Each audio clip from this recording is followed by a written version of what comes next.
What's up, everybody? This is Nate Bargatze. We're here at the Nateland podcast once again. This show's still happening, still going on. I'm sitting with the young Aaron Weber and wise Brian Bates, the wiser, the wisest of wisest. You guys have been awesome as always. We love you all. You've been very nice. We're keeping it rolling. You're making it seem, it's like it was a good choice to start this podcast. This is how I started my comedy career. When you try to decide, you always get asked, how did you know that you're supposed to do it?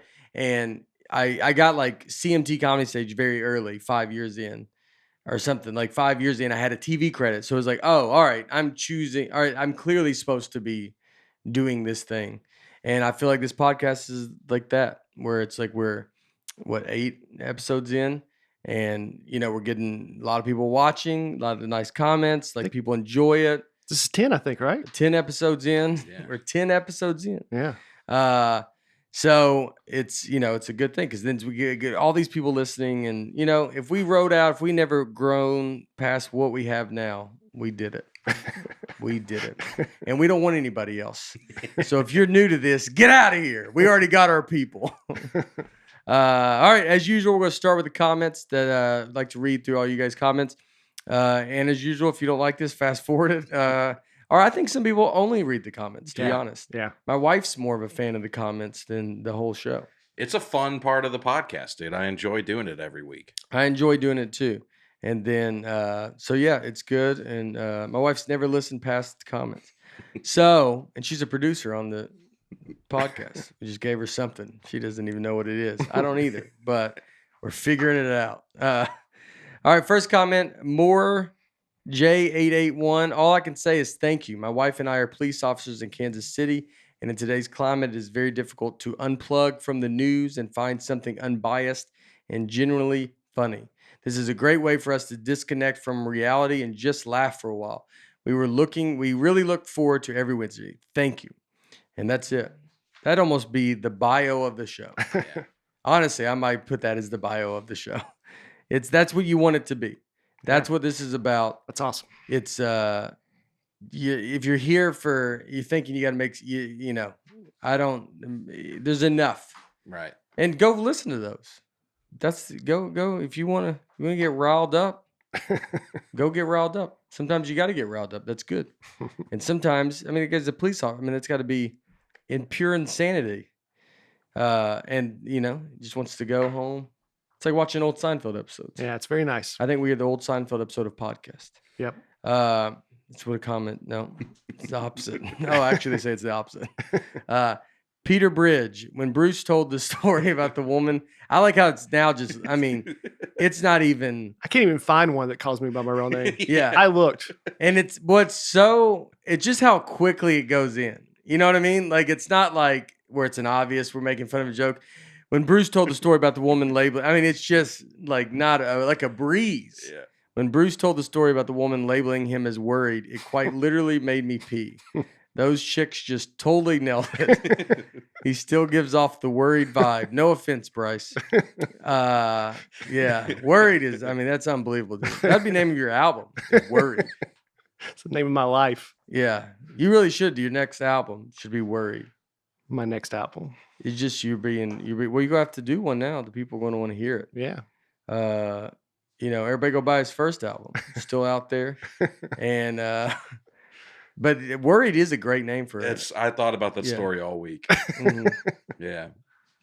Well, thanks, guys. Thanks, guys. Appreciate it. Frucinate 1007. Sounds like, some of these are like you're in jail. Like it's a prison, Frucinate 1007 to the stand. This podcast could go up for 500 episodes, and each one would have a moment where Nate references a Seinfeld episode. I would actually love to see an episode of Nateland devoted to the topic of Seinfeld.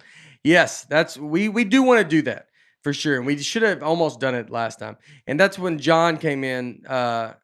He's an enormous Seinfeld fan, and so we wanted to have him. He's 22 and a big Seinfeld fan, and is obsessed with it as we are, knows everything. And so we should have done a Seinfeld episode. We were, it gets worried that you don't think who's going to want to listen to an 2 hour, an hour and a half Seinfeld episode. Like, we like it, but if someone doesn't like Seinfeld, they're out, you know? So we will do a Seinfeld episode, and maybe we'll do it as just an extra one, and that way people that want it can have it, and then the other people are not forced into, or might make those people listen to it. Just force them down. Non-linear Carp. Here I am counting Seinfeld references. Then they proceed to talk about Seinfeld for 30 minutes. Best episode yet. Gold, Jerry. Gold. Yeah, he gets it. He gets it. Ace here. Bilbo's PBS pick is underrated. That's a pretty good choice for one channel. Thank you. Bilbo. I don't know if I should thank them or be insulted. That Bilbo's that's a crazy name. He's like, Aaron pointed out someone called me breakfast. Breakfast is unbelievable. Breakfast is as good as worried. I mean, man, so someone good. called on this. I don't think it's on here, but it was Yeah. in the comments. I mean, breakfast is unreal, dude. That's amazing. That's the best one I've heard. Just to call him, I don't know, is breakfast coming on? It's got the same amount of syllables as Brian. It's got the BR. Yeah, It's perfect. and it's so ridiculous, man. Yeah, breakfast is good. Fran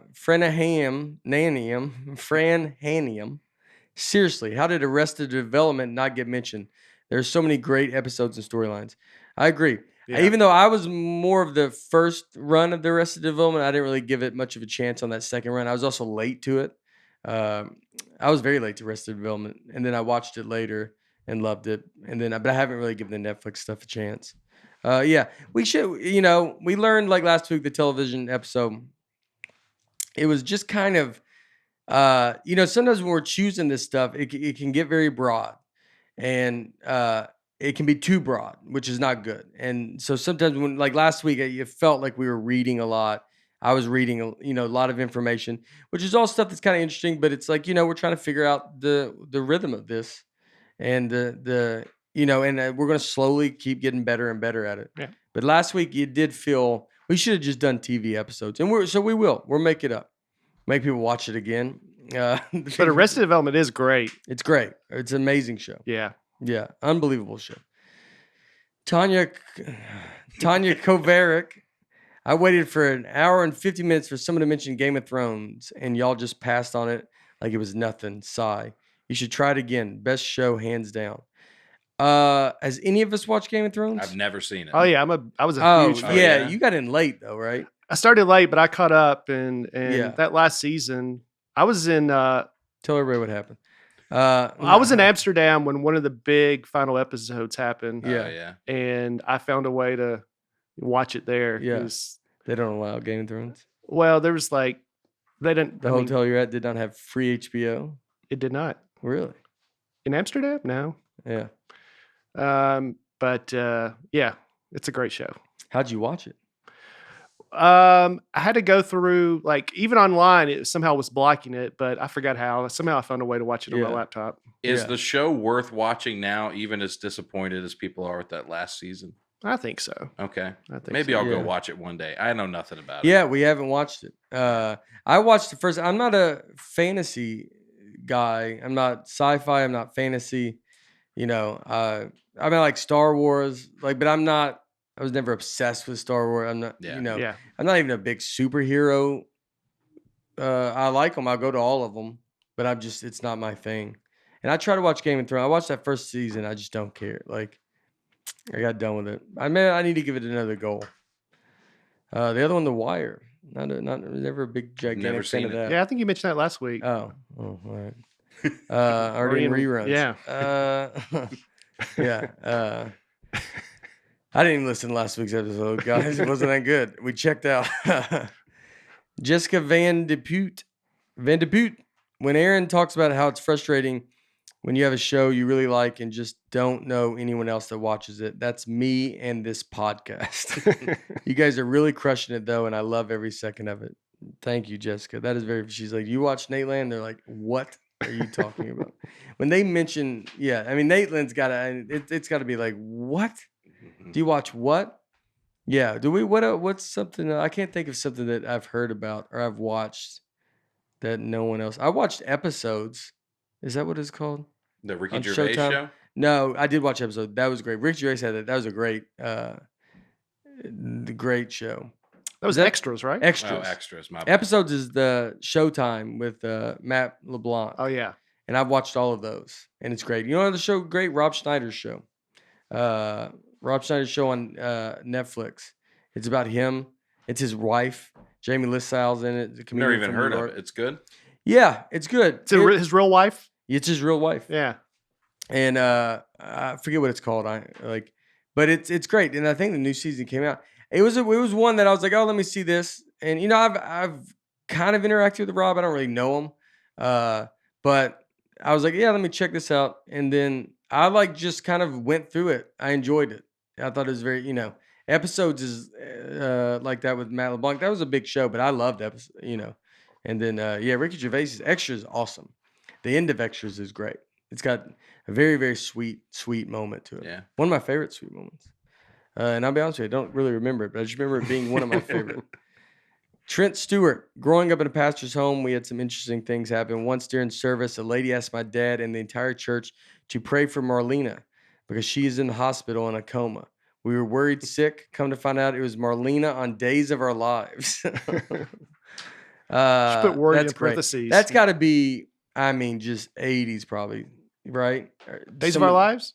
Well, just where someone would ask that. Oh yeah, maybe. Like, I don't think it's going to happen now. Yeah. But it's when life was a little more innocent. And so Yeah. even in a smaller town, it's 80s, but in a smaller town, it might as well be the 50s still. Like, they're just very sweet old ladies that are.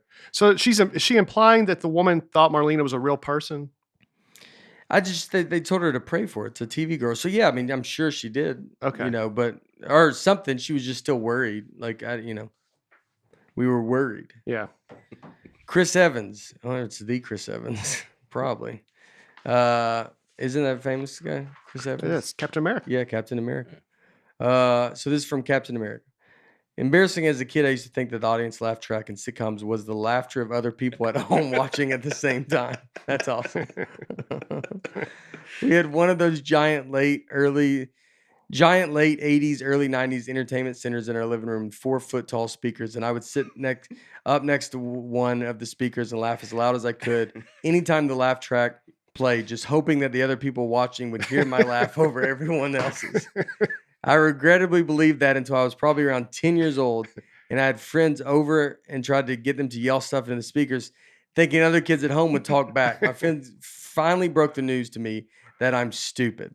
Love the show. I look forward to every Wednesday now, knowing I get to hear Nate ragging on Bryson, worried Bates, any chance he gets. That's an unbelievable story. That is so funny, dude. That's great. Oh, man. So did he think shows without laugh tracks just nobody was watching them? Yeah. And getting them to talk, and to go, how much you got to build up to get brave enough to go, I'm going to tell my friends to yell into the speaker. The confidence, because at first you're like, is that true? You probably second guess it, then you assume it. And then you do have to cross a line that you're willing to bring people into your insane question. And I guess his parents just hadn't broke the news to him. I was going to say, his family knew this was happening and they let it go on. Oh, I hope they did. That's unbelievable. That's great.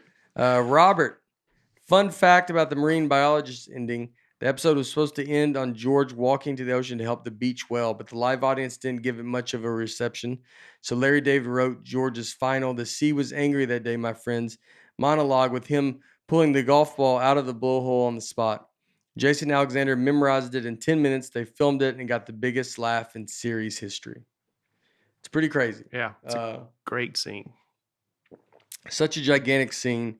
And for it to be, just to be last minute. I feel like that's how stuff works, man. The longest, I always said the longest laugh recorded, I always heard ever on TV was Jack Benny.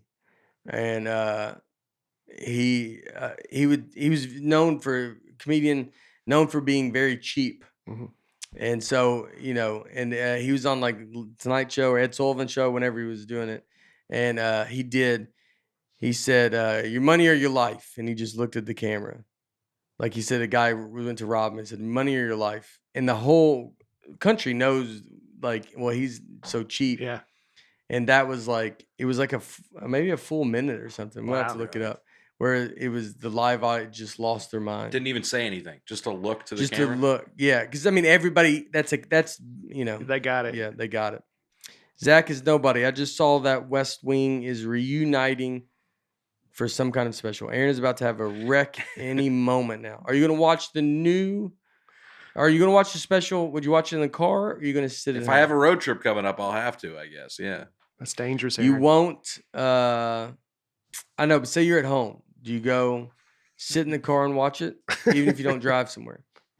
I used to do that with music. If I got an album came out, Yeah, my favorite place to listen to music is in the car. yeah. So I would go out in my driveway and sit in the car. I've never done that with shows, though. That seems kind of like when you lived at home with your parents, or now? always.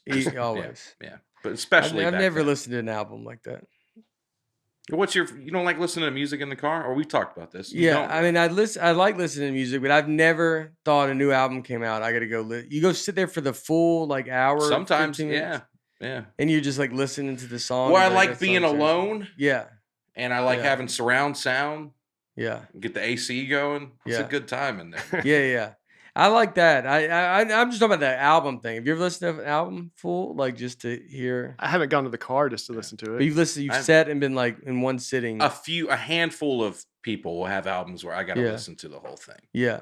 And just to see like, how was it? Is it good? I like this. I like that. I want to consume it as Consume it quickly all. as I Yeah. can. Yeah. Yeah. Okay. No, I think a lot of people do that. I think Yeah. that's a big deal. I mean, I'm just saying, I just never, it was never my bag, cup of tea. Is that how you say it? Yeah. Bag? Never mind bag. I don't think I've I've heard never that. heard Bag that. is Cup never of my tea, bag. I've heard. Yeah. Never my bag of tricks, man. I don't know, man. Holden Lano Henry.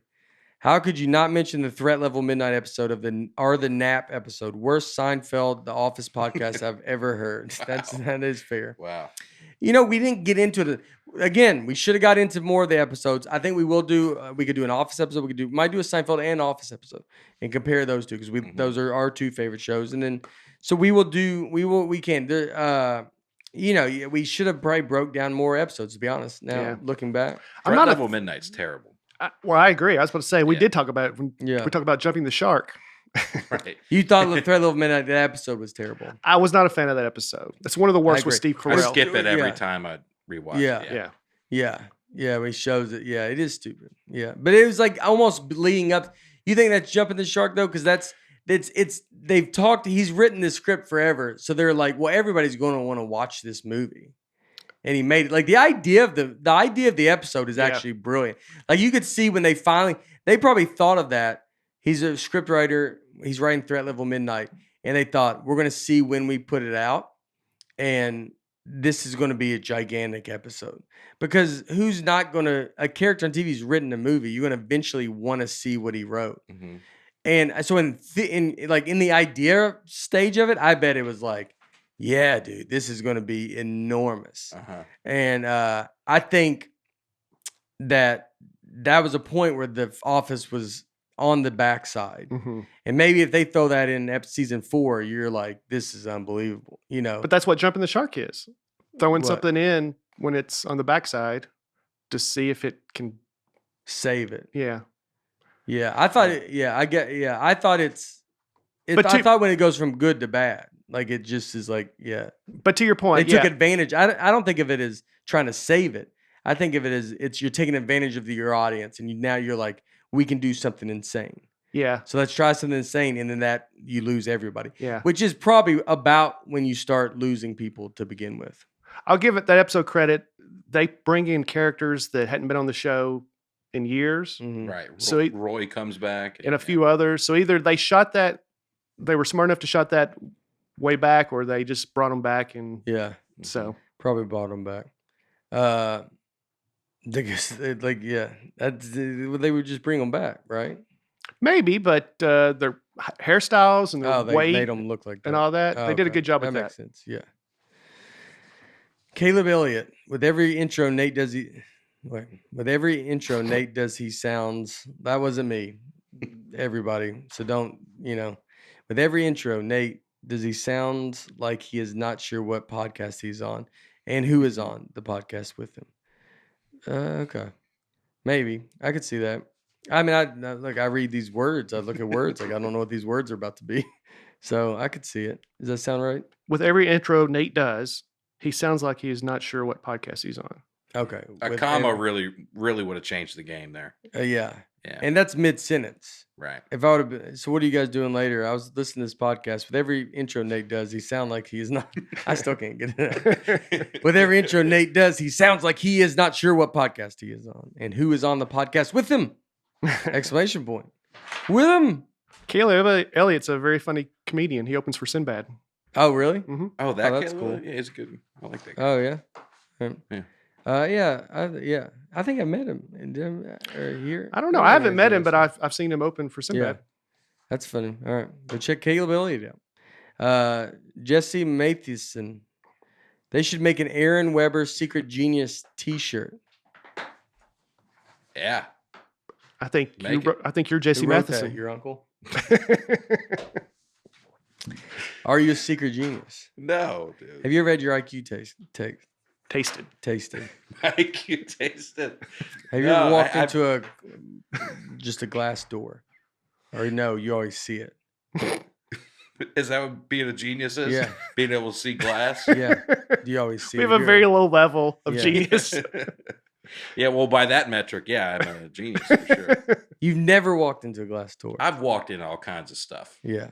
because in my mind, I'm a lot smaller than I am. And I forget that sometimes. So Yeah. I'll clip the side of doorways and all the time, dude.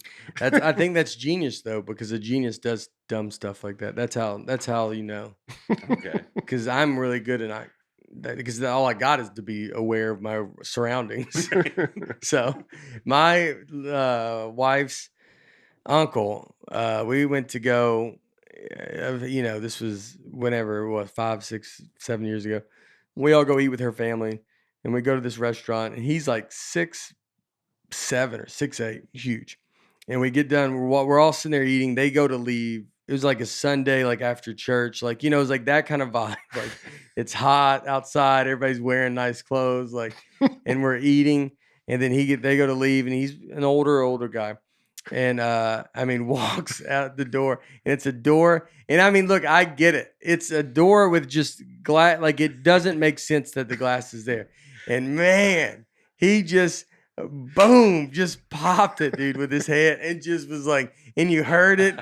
I saw the whole thing and it was, you just laugh so much. Like you felt so bad because he, bless his heart, like, but and where his forehead was, they couldn't even reach to clean it because it was too tall. He's 6'8", like they had to get. No one could reach. Still there. They gotta get a ladder, yeah. Dude. When you watch someone walk through glass, it's so funny because there's no hesitation. You can really tell when it's a true accident. Yeah, because there's no bracing for it. It's that video of that one. There's one video girl. She does it like 3 times. Like it's glass, and so there's a door. Yeah, and she just keeps like 1, 2, and she keeps making these turns, and then does it again. It's remarkable, dude. Yeah, but it's such a weird feeling because one, you kind of hurt yourself. Yeah, and your brain is so shocked with what just happened. Yeah, the air just stopped me. Yeah, it's just a weird thing. Yeah, well, you walk. There's no stop. That's what's crazy. Just how confident it is. Yeah. Chris Thomas, I swear if Nate calls Nielsen ratings one more time, I'm going to scream 80s rock lyrics. Tell you what, we got a lot of people hung up on some weird stuff on this. We've had some people get mad at one thing and then it's a wrap. But you know what? I get it. I'm like that too. What do you say? It's Nielsen. Nielsen. I just say to Chris, we got to pick our battles here. And Nelson. Yeah. I think Nelson. this is more of an accent issue than a reading issue. Oh, yeah, Aaron, you're being so nice. Because you kind of say it. When you just said it just now, it kind of sounded like Nelson. Nielsen. Yeah. Nelson. I was talking about Nelson. My buddy Nelson, he does his ratings. So this is the first time hearing about this Nielsen. I thought Nate knows a guy. I know a guy named Nelson. I thought that this was the Nelson ratings. They go, well, they're doing pretty good. He watched the whole episode last night, and they're like, wow. And then, I mean, I would always be in every conversation they had. Everybody say, how the Nelson ratings? It's like, pretty good. He stayed up till 10 p.m. last night. And they're like, God, did he watch the Nelson ratings? Are saying it, people are watching it. Nelson's watching it. They're watching the whole thing. Just have no idea that they were not talking about my buddy Nelson. I thought, I can't, what about the Nelson ratings? I'm like, you know Nelson too? He's guy. He knows everybody. It amazes me every time. I was in Pittsburgh and the guy brooks up and goes, I've been reading about the Nelson ratings. I was like, this is before the internet. Nick A. Speaking of TV shows and how timing programming has changed so much with streaming in the Netflix world, I have kids that are 6 and 8. For the first time, we watched a show as a family, Disney's Mandalorian. My kids were so completely confused at the fact that we had to wait until next week to be able to watch the next episode. We literally had to explain the process to them because they thought we were holding out and making them wait until next week. And because it was bedtime, we weren't letting them watch one more episode. So like, because they were watching it, because that's what they did with that show. Yep, they do it. That's one a week. Yeah, I think you should have to. I do wait. too. I think that's very underrated in the fact of you excited to just jamming through them. I don't think I think with Netflix, like Narcos, I love Narcos, but all the guys on Narcos, that show's probably so watched. And if they spread it out week by week, I think it's talked about like it's The Sopranos. But because everybody watches it on their own time, no one really talks about it. And it's this amazing show that we all love. But none of those guys are super famous. Like if you saw them on the street, I mean, you might not even realize it at first.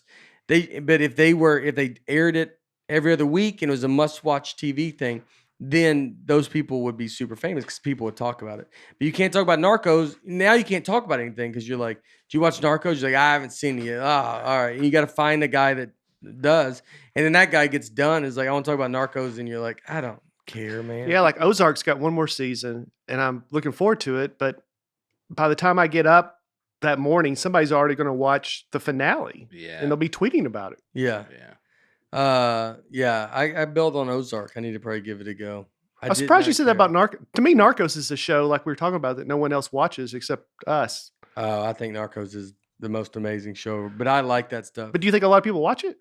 Yeah. Oh, you do? I do. Okay. They're making more. I think they are. I love cartel stuff. Yeah, I do too. We should do a cartel episode. I love cartel stuff. Narcos is amazing. But they did I need to watch Ozark. Ozark I just bailed on. It was like I watched it. I think I watched it too close to Breaking Bad. I felt like it was trying to be Breaking Bad. Yeah. And then I just was like, I can't do this again. And I needed a break. I didn't love the beginning of the thing. It was like I'm not ruining this because I haven't seen him. But it was like they're into money laundering. And then they moved to the Ozarks and get into more money laundering. Like that was like, all right. Like, is that what I gotta believe? Like you gotta they're like, all right, we're safe now. We're in the Ozarks. How you doing, sir? What do you do for a living? Oh, you're a money launderer. A gigantic one. That's a big problem. Yeah, well, we are too. That's funny that we met here. Sarah Thomason. It's weird that it's a radio show they put on TV. He said on his podcast episode that is being shown on YouTube. I think maybe, was it John that said it's weird to think about when they went from a radio show and just started airing it on television? Yeah. So she's pointing out that John's an idiot. Well, that I agree with that. I think we is even dumb. addressed the irony at the time. I remember. Yeah. Okay. Of saying it's all come full circle. Yes. Yeah. You know. Yeah. All right. We'll never let John ever on the show ever. No. He'll be on the Seinfeld Office episode when we finally give him a proper episode to come on. He was talking to a 20-year-old kid about, like, when TVs were invented. Like, it felt, I do love asking him, like, so what do you remember this? Do you remember that? It's because it's like your first time feeling old. Yeah. I mean, we can ask you that. You're young too. You're 28. Yeah. It's crazy, man. It's crazy how young you are. You got your whole future ahead of you. Don't blow it, Aaron. Don't blow it. Thanks. It's not a bright future. It's, you can hear it. 2 more or 3 more. Taylor Smith. I love how Brady. I love how Brady is like when your mom makes you take your little brother with you when hanging out with your friends. But at the same time, Nate acts like there is 20 years between them. Great stuff. You guys are the best. P.S. This has bothered me since the second episode. It's pronounced syncope, meaning to faint, like goats. The fainting goats, syncope. My neighbor texted me that too, Felix. P.S. I wonder how that guy that fainted from laughing is doing. How is that guy doing? I checked him. He died. Yeah. Yeah, I killed him. It's a big trial coming up. That took a turn. I thought you should have not given that up. No, he's fine. I think. Yeah, he never. He did. back? He did. Oh. He. I mean, it was that. It was. It's like when your larynx or something. It collapses because you're laughing so hard. It makes you faint. Huh. It's very well. Thank you, Chris Johnson. I'm pretty sure Nate scratches his forehead as a signal to stop talking about a certain subject. That's funny. I don't. Do I? I've never noticed that. Now I'm gonna know. notice Yeah. it anytime I'm talking. I'll be. Yeah. I don't think I would ever do that. I think I would just say, "Hey, this is stupid." I have not noticed that. Yeah. I would just go, "This is dumb, and we need to move on." John Slater, it's unbelievable how many times Nate says "unbelievable" per episode. I do say "unbelievable" a lot. I've always said it. You know, it's a good word. Yeah, I think everybody says words the same. I think even I say like a lot. You know, like I went to the store. You know, and I've even tried to work on it. I tried to make myself think about it. I do it in my regular conversation to try to not say like in regular life because I'm trying to not make it be into my act. But what people have to realize too, in your act is about rhythm. It's about conversation. You say like, most people say like when they're doing normal conversations. So I've seen someone say, well, you would think you're a professional speaker. You would not say like. I'm not a professional speaker in the sense that I'm not selling you something. That person shouldn't say like. I'm a person that's supposed to talk to where you think me and you are just talking. That's my job as a comic, is to be like, oh, this is my buddy just talking. Well, your buddy says like, and that's what I've got to be.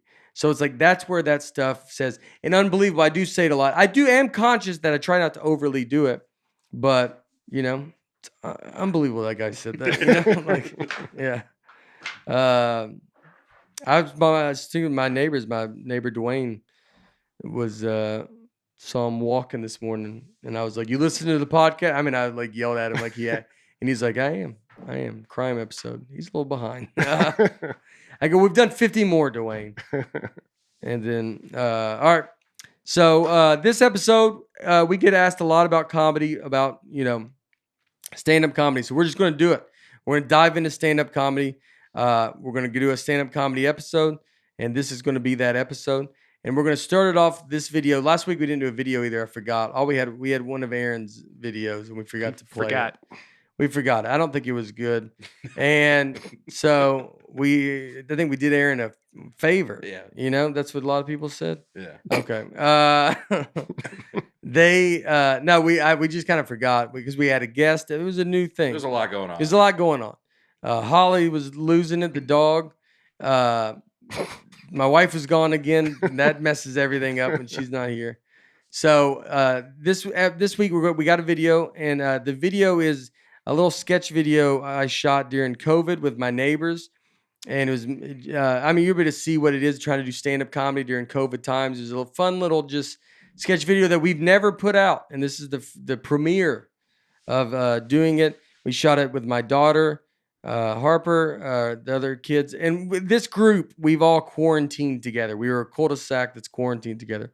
Blair, Carter, and Reese. And then Jack and Cole, and so all the kids in our little neighborhood, and they did a wonderful job. So here's the video. My wife and I, we've been married for 13 years, and we have a 7-year-old daughter, so it's getting pretty serious. That's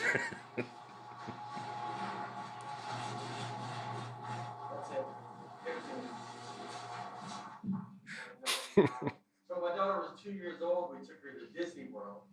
And we told our friends, and they were like, oh, I don't know why you're taking her to Disney World. I mean, she's not going to remember it. You're just going to waste your money. All right. Okay. What do you got? You know what? We're better without it. I'll tell you that. This is better. I tell you what, next quarantine, I will make sure I have a barber in my circle. You guys watching Tiger King? Couple of you? No, nobody? Okay. This is not a back and forth. I mean, a gun misses. Tigers rarely miss. I won the Boston Comedy Festival and the New York Comedy Festival the same year. I don't think, yeah, none of you did that, did you? Guys, I'm sorry. I raised my voice there. That wasn't good. He was looking for his elderly wife and saw me with no shirt on and said, Olivia? I mean, I don't know who offended more, me or Olivia. How are y'all not getting this, all right? These are good jokes.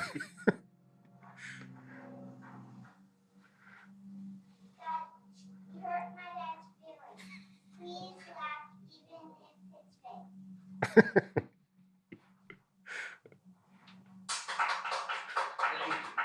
Thank you. Try not to gain too much weight during this quarantine, you know. I don't work out, you know, never worked out. My muscles are as loose as a goose. What I have been doing is I just tell people I used to weigh 300 pounds. And I've never weighed 300 pounds, but I look pretty amazing for a guy that used to weigh 300 pounds. Yeah, now we're cooking. Jack and Cole wish they could see this, I bet. What are y'all doing? Are you at a different show? That guy sells insurance. I'm a professional comedian.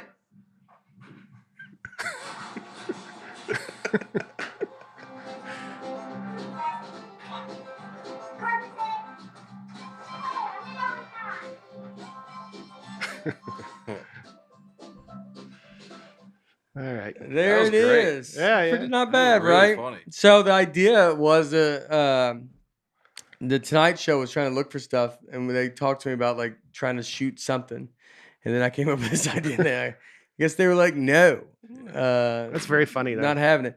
But it's a funny, The kids cute are great. video. Yeah. Kids do great.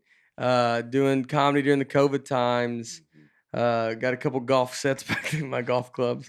But the kids did great, and we did it, and it was hot.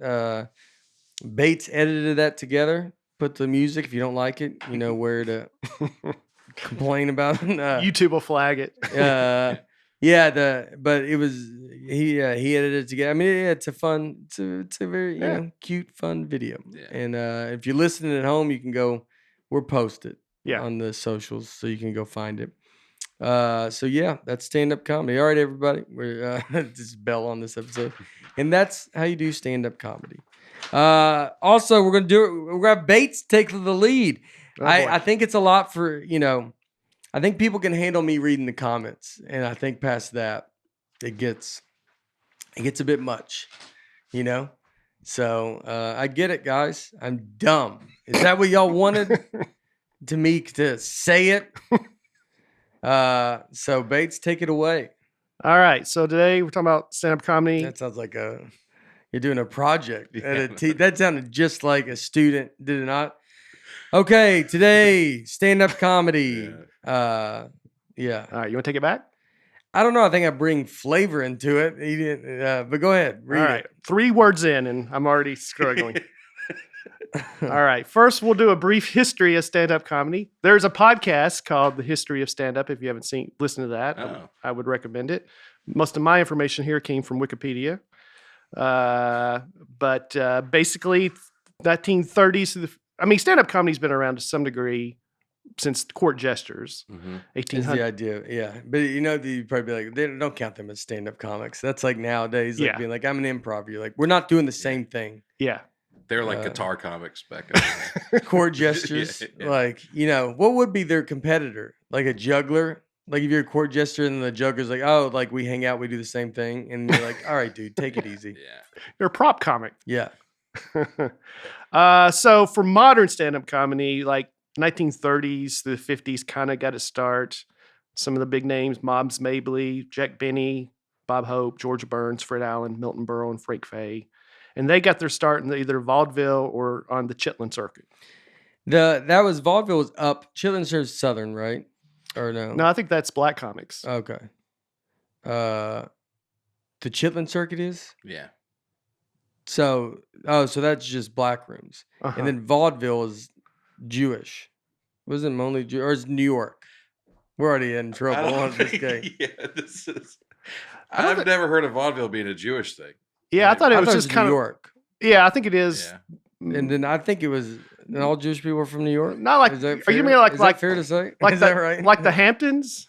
No. I meant like I think that back then it was. I think all those guys are Jewish, Okay. and or all of them are Jewish. Mom's Maybe's not. Well, that's arguable. Okay. I don't know what that means. No, but Jack Benny was bought like it was. I think they used to go travel up there. Mm-hmm. I think it was like the rich people of New York would go and travel to those vaudevilles, and they would stay. Mm-hmm. The Right? Catskills. Catskills is what I was thinking about when I said Yeah. the Hamptons. Yeah. Yeah. Yeah. Yes. Maybe I'm thinking of Catskills. Yeah. That's exactly what I'm thinking Yeah. about. Mhm. All right. Sorry. But from the 30s to the 50s, the nightclub circuit was owned and operated by the mafia. That's pretty cool. Yeah. Uh, Mafia, not that bad of a thing. Take away the the murders. Yeah. the drug, just them selling drugs. I think they're. Oh yeah, even the murders you're fine enough with. to- Yeah. The murders they're killing each other. It's a good. I think it's a good. Right. It's a good joke. Worked today. Still worked in the '80s. Still relevant now. All right. Nightclubs and resorts became the breeding ground for a new type of stand-up comedian, specifically Lenny Bruce. Acts such as Alan King, Danny Thomas, Martin and Lewis, Don Rickles, and Joan Rivers flourished in these venues. It's amazing they were doing it way back then. Yeah. So the 30s and the 50s. Yeah. I mean, look how many there's. What is there stand-ups? There's like 6. You know, there's just nobody. Mhm. And those were. I mean, there's got to be obviously more than that. These are the famous ones. Yeah. So I'm sure there was like, I mean, Cosby used to go, like at a Comedy Cellar in New York. Cosby would go and perform at the. I want to say it's Ha or Wa or something, whichever's next to the Comedy Cellar, and they do music down there now. And I know Cosby used to go down there. Carlin used to go down there, and because they didn't have the Comedy Cellar, they didn't have clubs, so they would do all that kind of stuff. But that was going on then. I mean, just bounce around doing comedy. Then the 60s rolled around. Woody Allen, Shelley Berman, Phyllis Diller were big. Some black American comedians, Bill Cosby, you just mentioned. Flip Wilson, Dick Gregory became stars, while Red Fox tested the boundaries of uncensored racial humor. Bud Freeman opened the Improv in New York City in 1963, Improv Comedy Club. And this is pretty crazy. Bob Newhart's debut album, The Button-Down Mind of Bob Newhart, reached #1 in the Billboard album charts in 1960 and remained at the top for 14 weeks. It won Album of the Year at the 1961 Grammy Awards, where Newhart was named Best New Artist. It was the first comedy album to win Album of the Year and the only time a comedian had won Best New Artist. That's unbelievable. I mean, how hard, back then, there's such a big deal with the albums. But yeah, to come out and be a comedian and to do that is nuts. And nowadays, it's impossible. Yeah. I mean, he beat every musician. It didn't have its own category at the time, comedy. It may have, and the way this is written, it acts like it's happened since then, but I couldn't find anybody except Bob Newhart that got Album of the Year. And he's competing against people like Ray Charles, and, Yeah. it's pretty crazy. The comedy doesn't really get its own thing. Mhm. And comedy is the only thing in awards that it's not, a part of something. Should they be nominated for an Oscar? Should specials be, could they be it would be great. I think all that stuff would be, but we just don't get to do it. But specials are shot beautifully now, and they're done. They just don't. Comics don't get it. Not saying we would. It feels weird because we could think that we don't want it either. Mhm. Because a comic is not about. But you do want it. Every comic does want it. They're going to say, but the idea is they don't. Like Seinfeld when he won that one.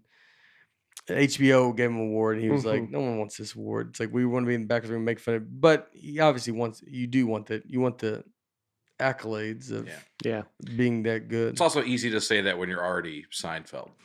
Yeah, that's know? when you get to that level, and you're like, I don't need any of this stuff. Uh-huh. This doesn't do me any favors. He only takes it if he feels like he owes it to them to go take it. Yeah. Yeah.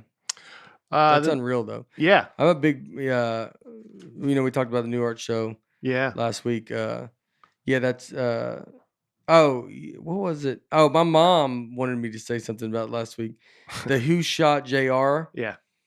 The episode that JR got shot, the one before that was March 21st, 1980. Okay. And my parents everybody came over to my house and we were all going to watch it. I was one, I guess, about to be one. March 25th was my Okay. is my birthday. So I was going to be one. My family came down. We were going to celebrate my first birthday, and I had a seizure. And Really? yeah, I forget. It's a seizure that babies have or something. And then so we had to go to the hospital. So my parents just had to go to the hospital. My mom didn't get to see it. And they didn't have they didn't have VCR to record. They didn't have any of that stuff. Yeah. So she just never saw. She didn't see the episode where he got shot. Did they know it was coming? The seizure? The seizure? No, what did they know that he was something terrible was going to happen to him for them to all be gathered around? Well, my birthday was. Oh, that's why they were there. Yeah, I mean, we were going to be celebrating my birthday, and it's a big show. Yeah. It's So the it wasn't biggest like show. they were watching because they knew something was. Yeah, They were just watching. Maybe they did, maybe they didn't. But I Yeah. think it was just a big show. And Yeah. my birthday we're celebrating my first birthday. I'll come down. We'll watch Dallas. It was a thing. Yeah. It was like Okay. And then I had a seizure, and they went to the hospital. So my mom never saw it. She's still mad about it? Still Apparently. brings it up. Yeah, she brought it up. Did you talk about the seizure? And I go, no, I'm trying to move on past that. That's I interesting. had one when I was 1 and 5. Ugh. Wow. Yeah, during I can't think of it. During Bob Newhart. During the MASH finale? Yeah, the MASH finale. It's only finales, and one time Seinfeld. All right. Yeah. All right. Then the 70s, Richard Pryor, George Carlin, Jerry Seinfeld, Jay Leno, Lily Tomlin, Steve Martin were some of the rocking. comics who got their start or became big stars of the 70s. Mm-hmm. The Comedy Store opened in LA in 1972. Hollywood Improv opened in 1974. There's a lot of good Yeah, documentary there's stuff some about great the 70s. documentaries, great books. Mhm. There's a great book about the boom in comedy. I've talked to a lot of guys that started in that kind of era. A lot of people, Strike. my dad, they had the big strike where they weren't getting paid. We had a strike in New York when I moved, or almost a strike where they wanted comics to get paid.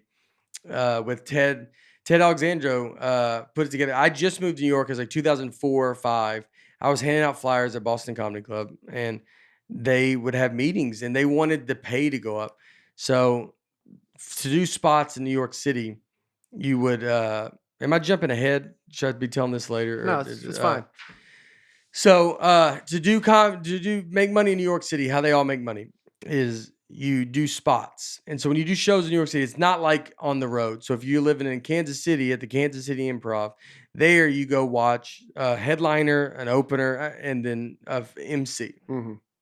But in New York City or in LA, you see people do spots. And so New York City was where I was. And how they do it is you're doing 6 comics are on a show. So you go to a show and you're going to see 6 comics. And I forget, I don't know what they were getting paid then. I wasn't getting paid because I was handing in flyers. I was a new comic. But they wanted the pay to go up. And so they got it up, whatever it was. Whatever it was. But some of it's up even more now since I've left. But they got it up during the week. It's $25 a spot. So Monday to Sunday to Thursday, maybe Sunday to Thursday is $25 a spot. And that's why you'd go do 4 or 5 spots. So you could make a couple $100 that night. And then if you hosted, you got $75 a spot Sunday to Thursday because that person couldn't run around and do more shows to get money. Mm. And then the weekend was $75 a spot, not hosting. So then you could go and make $75 a spot, and then host would get $125, I believe, to stay on the show. And then the host would just typically, if you did 3 shows a night, he would just stay there that whole night. And so it'd be a matter of, do you want to host and stay, or do you want to go run around? And that's how New York comics make all their money. That's how you eventually get in. And I mean, you would make money. I mean, you could make, I don't know, $1,000 a week maybe. Really? Well, I mean, what, $25 a spot? If you're doing, I mean, when I would go out in the real peak of it, I'm doing 2 shows every night. I mean, I Yeah. did 9 years. I did a show every night for 9 years. And then, but at those times, I'm not getting paid. And then when I started getting paid, I mean, I'm easily doing 2 a night. I would do, you would just be like, "Where you at?" Like, "Oh, I'm at Stand Up New York," and then I'm gonna run down to the Stand, or I'm gonna run down to or run over to the comic strip. You try to stay uptown too, like, so you try to stay. If you could do Stand Up New York was like 80 something, 90th, 89th in Amsterdam, or it was Upper West Side, and the comic strip was Upper East Side. So you would try to, if you could, you just like, well, I'm gonna stay up there, and if I could run back between the two, and so you would just stand in New York, and then sometimes if the best nights were when it was nice, and it was like nice outside, and you had a break, you could just walk over. So like you would just, I have an hour, and you're like, I'm gonna just walk over, and you have a comic with you, and you're just like, oh, let's walk, and you walk over, you go into the comic strip, you do the show, and then you got to go back, but I mean, yeah, so you do 2 a night, 25, $50. What is that? 54 days is $200. Mm-hmm. And then on the weekend, if you do 5 shows at 75, Mm-hmm. whatever that would be, I mean, that's probably about 1,000, right? Something like that. Let's get on up there. So that's how you make, that's how the comics in New York would make their money. They run around and do this. It's a lot. The problem is it's a lot of work. You're working for that money. I mean, you're doing shows. The most shows I ever did was 7 in one night. And so all these sets too are 15 minutes long. So the most I ever did was 7. And it was that 7, I just remember it was too much. By the time you got to the last one, you don't know if you've said the same joke. You're like, have I already said this joke? Yeah. Because you're doing the same set. Mm-hmm. So like, I mean, I think most people listening to this podcast will know comedy, but you're doing the same set majority of the times. And that's how you fix the set and make it become really good. And you got to do it over and over and over and over again. And so you would be doing that in New York. And I remember, I mean, you just would do, but mostly 5. Like if I go back now, like if I'm doing a Tonight Show and I go back, I like to run like, I don't have to do as much as I used to, but I'll still do probably 3 one night, 2 the next night. And then I'll do the Tonight Show the next day. And so that's what I'll end up doing. And I'll just do, and what I want to do, and I do it usually, the first couple sets, I'll do full sets, 15 minutes, and I'll just open with my Tonight Show set. That's 5 minutes. So I open with it and I'll do 10 minutes. And then, but the last day, I like to do just 5. I want to do I don't want to do 15. I want to do my 5. I want to pop in and be able to do, so I can truly time it and know what the set is at, what time it is at. And that's how I do. So when I do Tonight Shows, I used to always go do it in a bad room too. I would go to a room that's tough. Really not a comedy club. I might find a little bar and then go do somewhere where the audience is not going to be great. Cause I knew if I could do the set during that, I could do it at the time. I wouldn't be nervous at the Tonight Show. Cause in my head, I'm like, well, I did this where no one laughed and everybody hated me. So I'll go, now I'm fine. Now it's just putting that set through the mud, Right. So this is a set you obviously already have confidence in the jokes, so you're not going to lose Yeah. confidence if it's a bad room. Yeah. You're like, all right. But really the timing is what I'm looking at. Uh-huh. I'm looking at the timing of doing this without big laughs. Yeah. I'm not worried about like, you're not going to bomb. No one's going to boo me or anything. Yeah. But if they don't laugh how I think they're going to laugh, that's the only really, so I got to get my time. Like if I can do it where the audience is not laughing, then I know that timing and I've said it. I can get through these jokes I'm not relying on that time. It's not going to mess me up. I've already said it without them laughing. Because if you get in front of a Tonight Show crowd, some of them can be They can be overexcited where they clap too much and they're applauding. You have to stop. I mean, sometimes in Tonight Show, you have to kind of talk to stay on top of them. Like if I feel like they're about to clap and they're going to kind of stop your momentum and the joke is still like I'm in the mid. It's not like that's the end of that joke. I'm in the middle of that joke. And you got to kind of be like, and then I went to the store. So I went to the store the other, and you got to do that. And that's how you kind of keep them at bay. Like, that's how you kind of be like, no, I'm not done without saying, no, I'm not done. Uh-huh. And that happens a lot. Yeah. And you just got to kind of stay on top of You're them. controlling them. Yeah, you're just controlling the response Mm-hmm. because you're like, I can't really, we can't get out of it. If we all clap and we get out of this, it's going to feel weird for me to get back into it. But I have to get back into it. So you try to you're trying to like keep everything, the rhythm of it's really great. Because I mean, they like the joke. And the TV crowd is going to be, they're a little more hurrah than a normal crowd. But I mean, I always say Tonight Show, when you do a Tonight Show set, it's not like you go have the greatest, you feel like the reaction is the greatest you've ever been a part of. I never think it is. I think you can end up getting bigger laughs at a comedy club the night before because the comedy club is built for that. Mm-hmm. And when you do a Tonight Show, I mean, Tonight Show is actually a really good setup for late night shows. That you walk out and you stand, there's a little 4-leaf clover right where the thing is. They ask you if you want to hold the mic, whatever you want to do. Fallon does a great job of telling them what's going to happen. He does an awesome. I mean, I've seen a lot Telling of the comic? no, the audience. Oh, the audience. So all I've ever done is Conan. I did Late Night with Conan. Conan when he was at TBS. I did Late Night with Jimmy Fallon, and then Fallon when he's at Tonight Show. So those were all in different studios. And Conan was Late Night with Conan was a good setup. When he went to TBS, not a good setup. You're very far. The audience is set up where you walk out, and there's some people kind of right in front of you, and then think of like a kidney bean. Like that's what the seats kind of are shaped like that.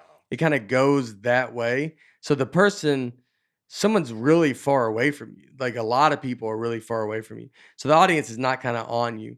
So you just got to that's a kind of a weird setup, and it can throw people off where you're kind of like, what is this? But you got to face the camera, right? So you can't turn and kind of. You can look at the crowd. You try not to look at the camera too much. I mean, I think people have decided, is like, what do you want to do? Do you want to talk to? Here's the problem. Like, if you're watching on YouTube, like if you can, what I always think about when I'm performing and what I've noticed, the audience is going to be, they're a little bit above. So they're above the camera. So when you're talking, if I'm looking like this into the camera and I'm like, hey, and I'm talking to the jokes, and I know if you're listening to this, this might not make sense, but I'll try to explain. But you're talking, I'm looking right at the camera. My eye line is the camera is side to side. Eye line. You see this. If I look at the crowd, now you're seeing the whites of my eyes. And so I've done it. But then you realize, oh, that doesn't look good. Mhm. Like, it's just like, if you saw a comic being like, so what's going, the person at home is getting a much different experience than the people there. So I've learned to not really try to do that. I don't look past too high up. You just trying to kind of stay level. So, and the audience thinks you're looking at them, and then they don't. So it's an interesting game. But so yeah, the Tonight Show does so what Fallon does that's so good, and the guy that books Conan JP is unbelievable. He's awesome. The two best bookers, and really the ones that I've dealt with, so there's JP, then Michael Cox, who books the Tonight Show, and he's the real deal. I've dealt with a lot of bookers. Tonight Show, they went through a lot of bookers at one point when they were just trying to find bookers. The guys at the Stand, Comedy Club, the Stand, but they're great. They booked it at one point, and it was like, I don't think they realized they owned the Stand at a Comedy Club in New York, and they're like, you can't, like, you're like, how is this going to work out? Like, it's a huge conflict of interest, Yeah. and then they eventually found out. But I was when a new booker came on, I was a lot of their first. They would always book me, not to say anything, but I had a good relationship with Fallon. I'm clean. I'm not trying to push any envelope. I'm not trying to get on there and say something crazy. I'm kind of minding my own business. So I was a lot of like, when this night show needed someone, it was like, Fallon likes you, let's have you on. And then they get to, they're doing it. But the guy that books the Tonight Show now is amazing. And he's really good because you got to send them your set. They got to look at the set. I mean, it's much different. When I first started, it was, you got to have this stuff on tape. You have to, my first Conan, I mean, I feel like I'm just keep rambling. Anyway, let me say the Tonight Show. So what Fallon does is he goes And before he brings you out in front of the crowd, like you talked to him backstage, it's a wonderful, everybody that works there is wonderful. Every time I go back, I see it. The Roots are amazing. They always come and like say something very nice. And, but before Fallon brings you out, he goes and stands where you're going to stand. And he talks to the crowd that's there because you need that crowd to be great because that's your reaction. And so he's like, we got a great stand-up comedian. He's going to be coming out. He's so funny. It's great. You're going to love it. He's going to stand right here and you're going to enjoy it. And so that's so important because now they know where you're going to come. They know where to look. They know like he's setting you up very nicely. And then he brings you out and that you always wave at the band. I always heard that was like kind of a thing with some of these late night shows. Some people come out, not comics, but could be anybody, the celebrities, and they don't acknowledge the band, and it looks bad. Like, or people, it's just kind of, and so you're like, oh, do you do it? Do you not acknowledge them? Do you acknowledge them? And I always heard you got to acknowledge them because you look crazy. I've never thought about that. Yeah, me either. I'm going to notice it every time now. Though. Yeah, I think everyone will. Do they wave at the band or do they not? You got to give a fair that some people could be nervous and they're not thinking, they're going to walk out and be like, oh yeah, it was a blur, dude. I didn't even notice the audience, but How nervous were you when you first did it? When I first did it, the first one I did, Conan. So how I got Conan, the first one was I was in New York, Eastville Comedy Club, and they were doing auditions. And they would come and just watch comics. They'd do a showcase. We're going to watch comics. And so my managers went and got them, my old managers. And they went and got them. And I got the audition. I did it. The set went good. And I was on the next week. So it was very quick. And this was with Late Night with Conan O'Brien right before he left. And then the second time I did it, he was about to leave and go take over the Tonight Show. And it was like, I want to say it's like February. I did it in September. And then they were doing other auditions at Eastville. And I wanted to do it in February. And I told my older managers, I was like, hey, I want to do it again. And they were like, it's too soon. You can't do it. And I was like, I think I can do it. And they're like, no, they're never going to, there's no reason to even go try. And I knew Mulaney, who I started with. John Mulaney we kind of started at the same time. But I remember John Mulaney, he was an unbelievable comic, but he just did it. He just did them like kind of close. And I was like, well, John Mulaney did them twice. I was like, I mean, they're doing that. Like, I think I could do it twice. And they were like, no, it's crazy. So I went and I knew obviously the booker of the club. And I told them, hey, I want to do it again. They were like, yeah, they would love to see you. Like, I'm a clean comedian. Like, they're going to, I can at least have a shot. And I just did it. So I went and did it. And I did not tell those managers. I was like, I'm not going to tell them. I wanted to just get on Conan and them see me on Conan. And so I didn't tell them. And then they call me because it's the Steinbergs, these managers. I love them. They made it. I think I would tell them this story. I might have told them this story. They were known. They were New York managers. They're two brothers, and they're actually awesome. I still talk to Evan. Like, he's in Arizona now, but they get the Conan people call my managers that day and say, hey, Nate's got to be there at the club, whatever. And so then they call me and they go, so you got to be at the club for the Conan audition. So you're doing it? And I was like, yeah, y'all told me I couldn't do it. And I just asked the club and they're letting me do it. And then, so I went down to Conan and I did it. And the set went great. And I did it the next week and I did it again. And that one I did with. Were they mad?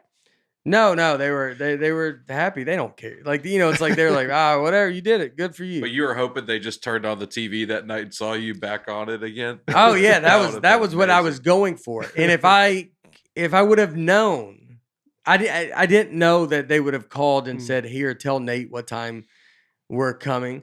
But or I would have stopped that. Yeah. I would have been like, don't tell them. I was really trying to. And then I didn't know that they called your manager. I didn't think about it because I was new to all this kind of. But yeah, I was hoping that I could just show them. I would have loved it just to have been like to see me on. It would have been very funny. But that was when I did those. I was nervous. Julia Louis-Dreyfus was she's been a guest twice when I've been on Conan and then another one on Tonight Show. Never talked to her. Really? Such a- Great. Did I tell this story on? One story I saw backstage at Tonight Show. Val Kilmer was on the Tonight Show, and he's just walking around, dude. He's in his own world, man. He's great. And so you don't always talk to all the guests. I'm trying to think who may have ever really, Vince Vaughn I talked to once, which I was doing the Nashville Fest. He was used to be a part of that, and he was cool. Aaron Paul, when I was on here, he was just like, "Hey, what's up?" And that was about it. Trying to think anybody. None of them I really. You kind of try to stay out of the way. You kind of not try to I always talk to Fallon a lot, but you just kind of, I don't really. Patton Oswalt was on the show. Obviously, I knew Patton, and so it was kind of.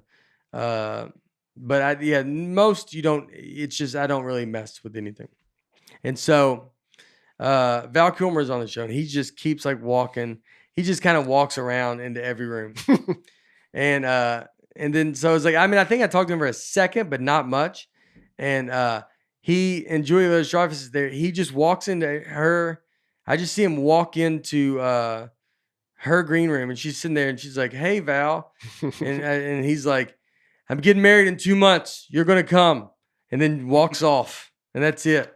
She had no idea that he's getting married, and he just was like, "You're invited to the wedding," and then leaves. No more information, no more anything, and just that was I think the only time they talked was that. It's amazing. And he was because she left right after, and but he was just like a kind of guy like that. Yeah. And then he ended up following me and I think listened to me. Tweeted you some. Tweeted at me a few times. It was very nice. I really didn't even talk to him that much at the Tonight Show. But besides that, I just remember him inviting her to his wedding. And she was like, "Okay." And then he just kind of kept going and just kind of keep walking down, That's great. All right, let's get into some of these questions. So I'm not going to, these are questions from fans and listeners. I don't have their names because a lot of them are asking the same question. But first one was, who's the first comedian you remember seeing perform live? On TV, I want to say it was Sinbad. I think maybe Seinfeld at the end of a Seinfeld episode when it was on. I think Sinbad even before then. I remember Jim Brewer was the first live one. Did they say live? Yeah. Jim Brewer was the first live one. It was at Zany's in Nashville. I was in high school. I have on what I was going to do in 10 years when you write at your senior year, where are you going to be in 10 years? And I said, I'm going to be playing in the NBA. I was always saying I was going to still make the NBA. I loved basketball. And I technically did because I played for the Nashville Baptist Association. Church ball. And then it was to be performing at Zany's. I'll be at Zany's performing. And I kind of put that, I think, as a joke. I had no concept of really being I'm going to start doing comedy. But I remember I went and watched Jim Brewer, and I just remember how good he did. He walked off stage. I gave him a high five. I was like, this guy's amazing, dude. I was like, it was unbelievable how hard we laughed. And I remember seeing the openers. I thought everybody was just probably rich on that show. Yeah. And then you start emceeing and you're like, oh, that guy was poor as poor. I was a senior in high school and I made more money than he did. Yeah. He was making nothing, $10 maybe or something stupid.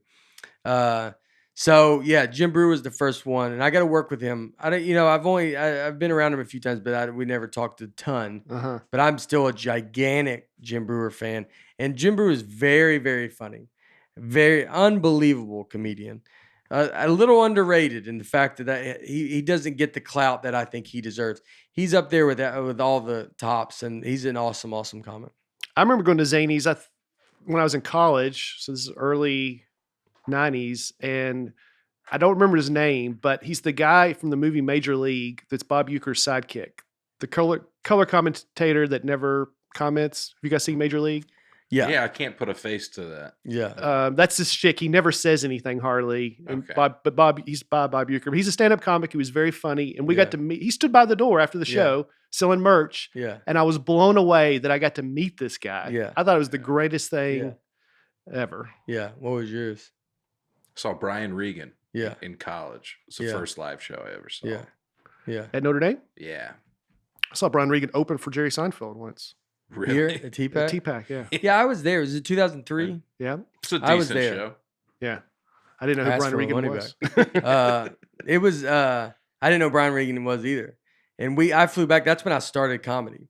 I moved to Chicago and then we came back. Was it September 11th or around 12th? Because Could've I been. remember it was 2002. It was early 2000s. It was 2002 because I flew back on September 11th, 2002. So it was a year after. I remember flying back 1 year on the 1 year anniversary of 9/11. Oh, wow. And back to Nashville. And we moved to Chicago, me and Michael Clay, who I'm wearing his daughter's softball hat this week, Moxie. She's in a real legit travel it's like real deal. Yeah. They're good. All that travel kid stuff, I think it gets crazy, it gets super serious anyway. So me and Michael moved in Chicago and I came back to see Seinfeld and it was Brian Regan open.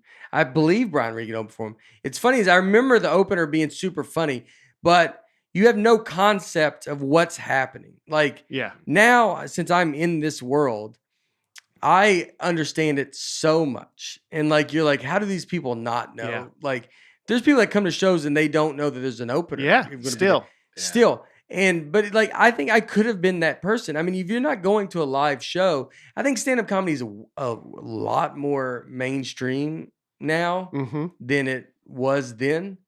I think stand-up comedy is becoming very mainstream. Yeah. And it's people are listening to it like a little more, consuming it like music.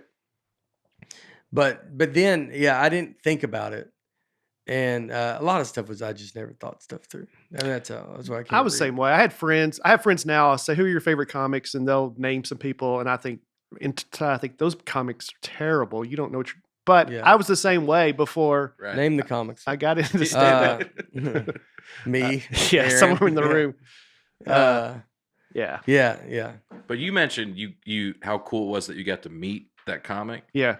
That was the thing that blew me away when I started doing stand-up is how accessible Mhm. all of like the best comics in the world are.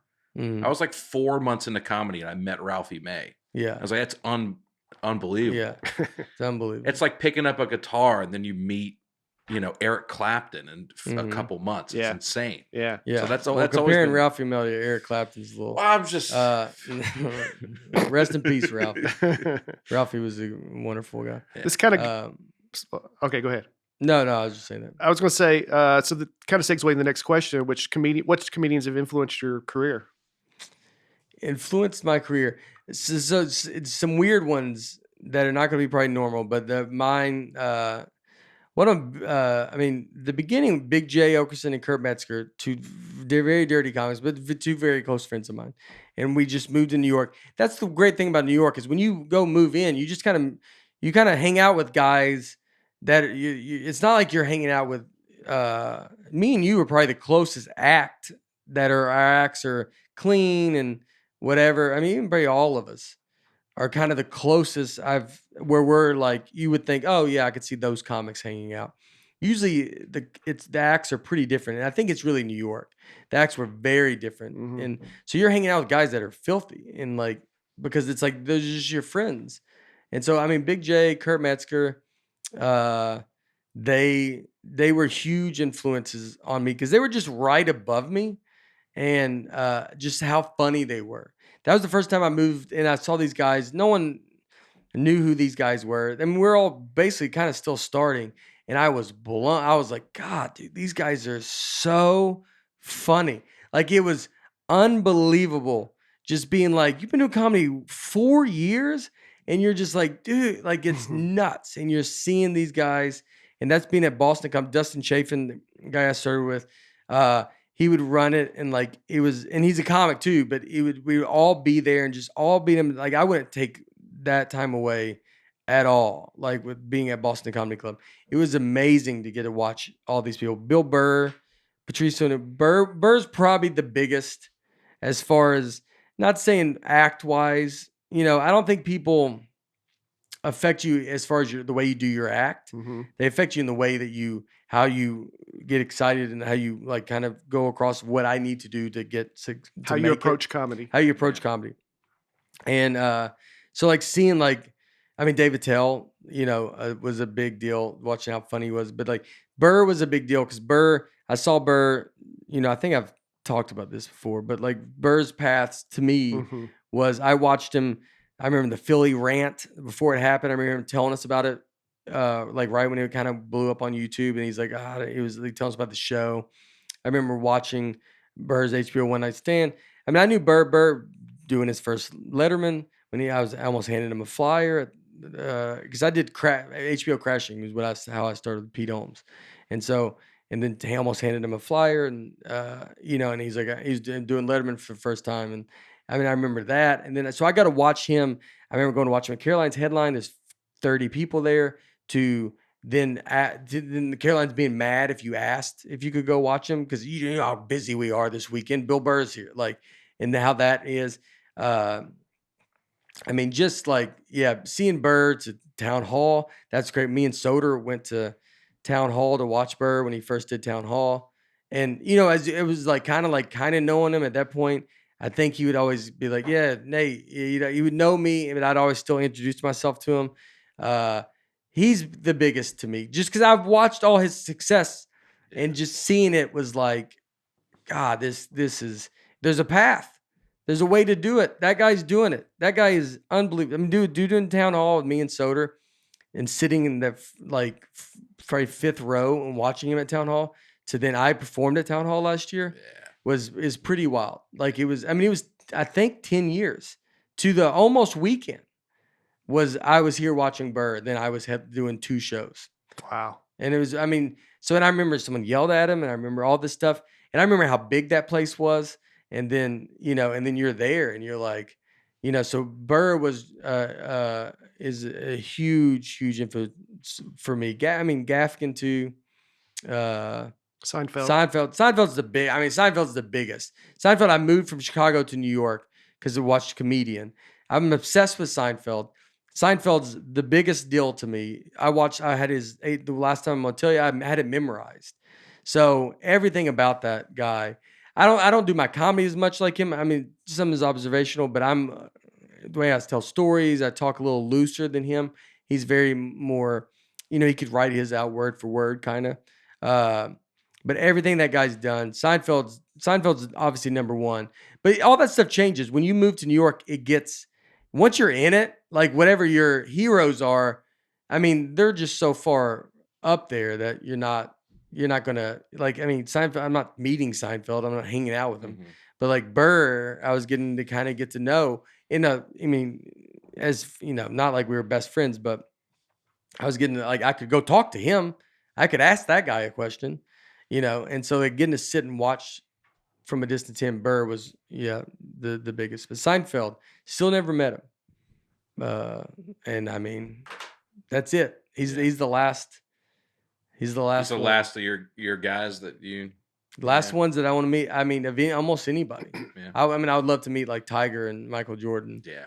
But among comedians, comedians, he's it. Yeah. There's no one else. Rock. Cosby. Did you ever meet him? Never met Cosby. Yeah. So I mean, but that's gone now. I can go visit him. You know where he's at. Actually, might be pretty easy to meet him now. I just need Seinfeld to go to jail, and then I'll be able to get him. That's funny. Yeah, he's no one. I'm trying to think anybody else. Yeah, I've never Chappelle. I've been around Chappelle. Chappelle would come into the Boston Comedy Club all the time when we first started, and we would have I tell these Chappelle stories. No, I haven't heard. So Chappelle would always come in, and when we'd be handing out these flyers, Chappelle's show is on the air when this is all going. Like this is when he's doing the Chappelle show. It's the peak of the Chappelle show. It's huge, right? It's enormous. Yeah. Mhm. I mean, when I was doing all these, is not much, and then he left and was just gone. So I saw him up to then he left and then was gone. And so Chappelle would always come in. We'd have Boston Comedy Club. So the idea of it was the comedy club would just be open and it would run from 8 p.m. to 2 a.m. And it would just everybody can pop in and go on. Really, you would have some guys booked, so the actual show would be like 8 to 10, and then it would just run on, and anybody can go and just jump on whenever they want. Dustin really it was really run like a very great place, and so people would come down and go up, and so you would see them come on whenever they want. So you see Burr, Patrice, you see all these guys. And then Chappelle would always kind of stop by after he taped the show. He loved Boston Comedy Club. I think he started there. Neil Brennan worked the door there, and so they was a big deal, that club. So Chappelle would always come down. I remember having makeup on, like behind his ear, like because he'd come straight from there just to do stand up. And I mean, he'd be in front of 6 people. I mean, sometimes he'd be on, no one's in there. And then we would walk outside and be like, hey, Chappelle's on stage and you can go watch for free, not even charge tickets. And I mean, it would then be 100. We could get it to 100 people within 15 minutes by just saying Chappelle's on stage. And so we'd go out there and we would say it. I remember telling someone, I told them Chappelle's on stage. Dave Chappelle's on stage if you guys want to watch. And they were like, we don't believe you. And I was like, well, I'm at a comedy club. It's not insane for me to say Dave Chappelle's on stage. And I was like, there's 3 stairs that led up to it and then a glass door. And I was like, go look. If he's not on if he's not on stage, then turn around. Yeah. I'm not going to make you stay. And they go, no, we don't believe you. And I was like, just look. If he's not there, then don't go. What do you think's going to happen? And then they just left. They never did it. And I think about those people a lot. Yeah. I hope they could ever hear it. They missed a great. They could have saw Dave Chappelle for free, and they just did it. I remember him coming up and being on the phone once. He would always park up front. You couldn't park in front of the club, but like he could. And then Patrice O'Neal also would park, and I would sit in Patrice's car. So if a cop came, I would just drive it around until he got off stage. But Chappelle parks, and as he walks in, he's like on the phone with like a customer service, and because I just hear him, he just goes, David Chappelle, and like it was like such a weird thing to hear, like he's like talking to I don't know, like his dentist or something like. Or whatever no one does that with their dentist office, but whoever he's talking, his insurance company. And it was just it always like stuck with me because it was like a weird, he's the most famous person on earth at that point. Yeah.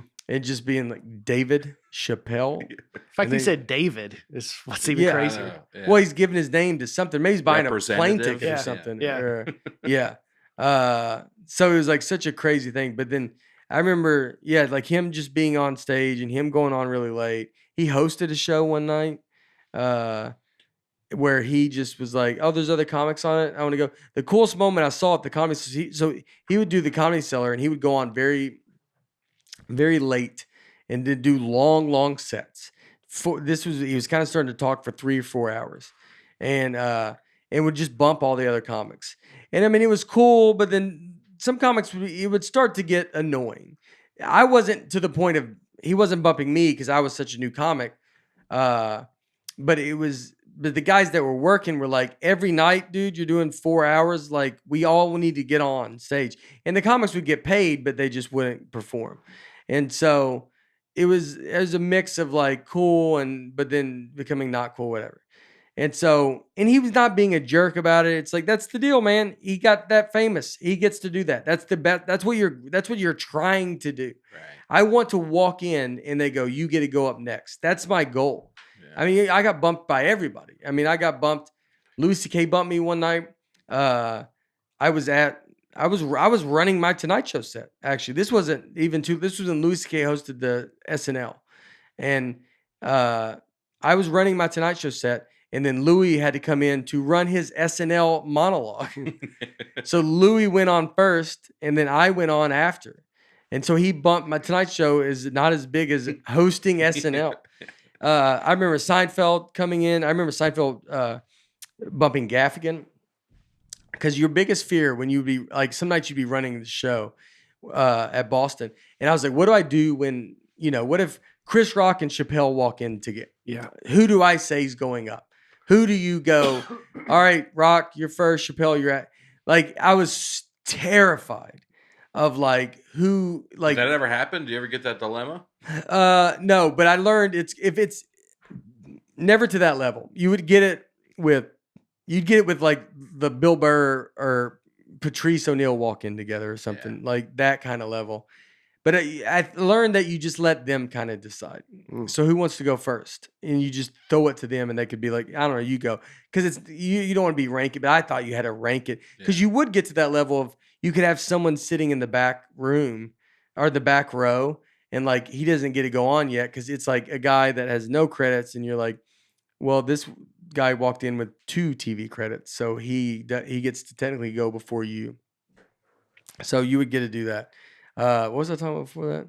Oh, that was Chappelle thing. Yeah. So when he bumped, so the coolest thing I saw was Chappelle's on stage doing a long set, right? And he kind of bumps everybody.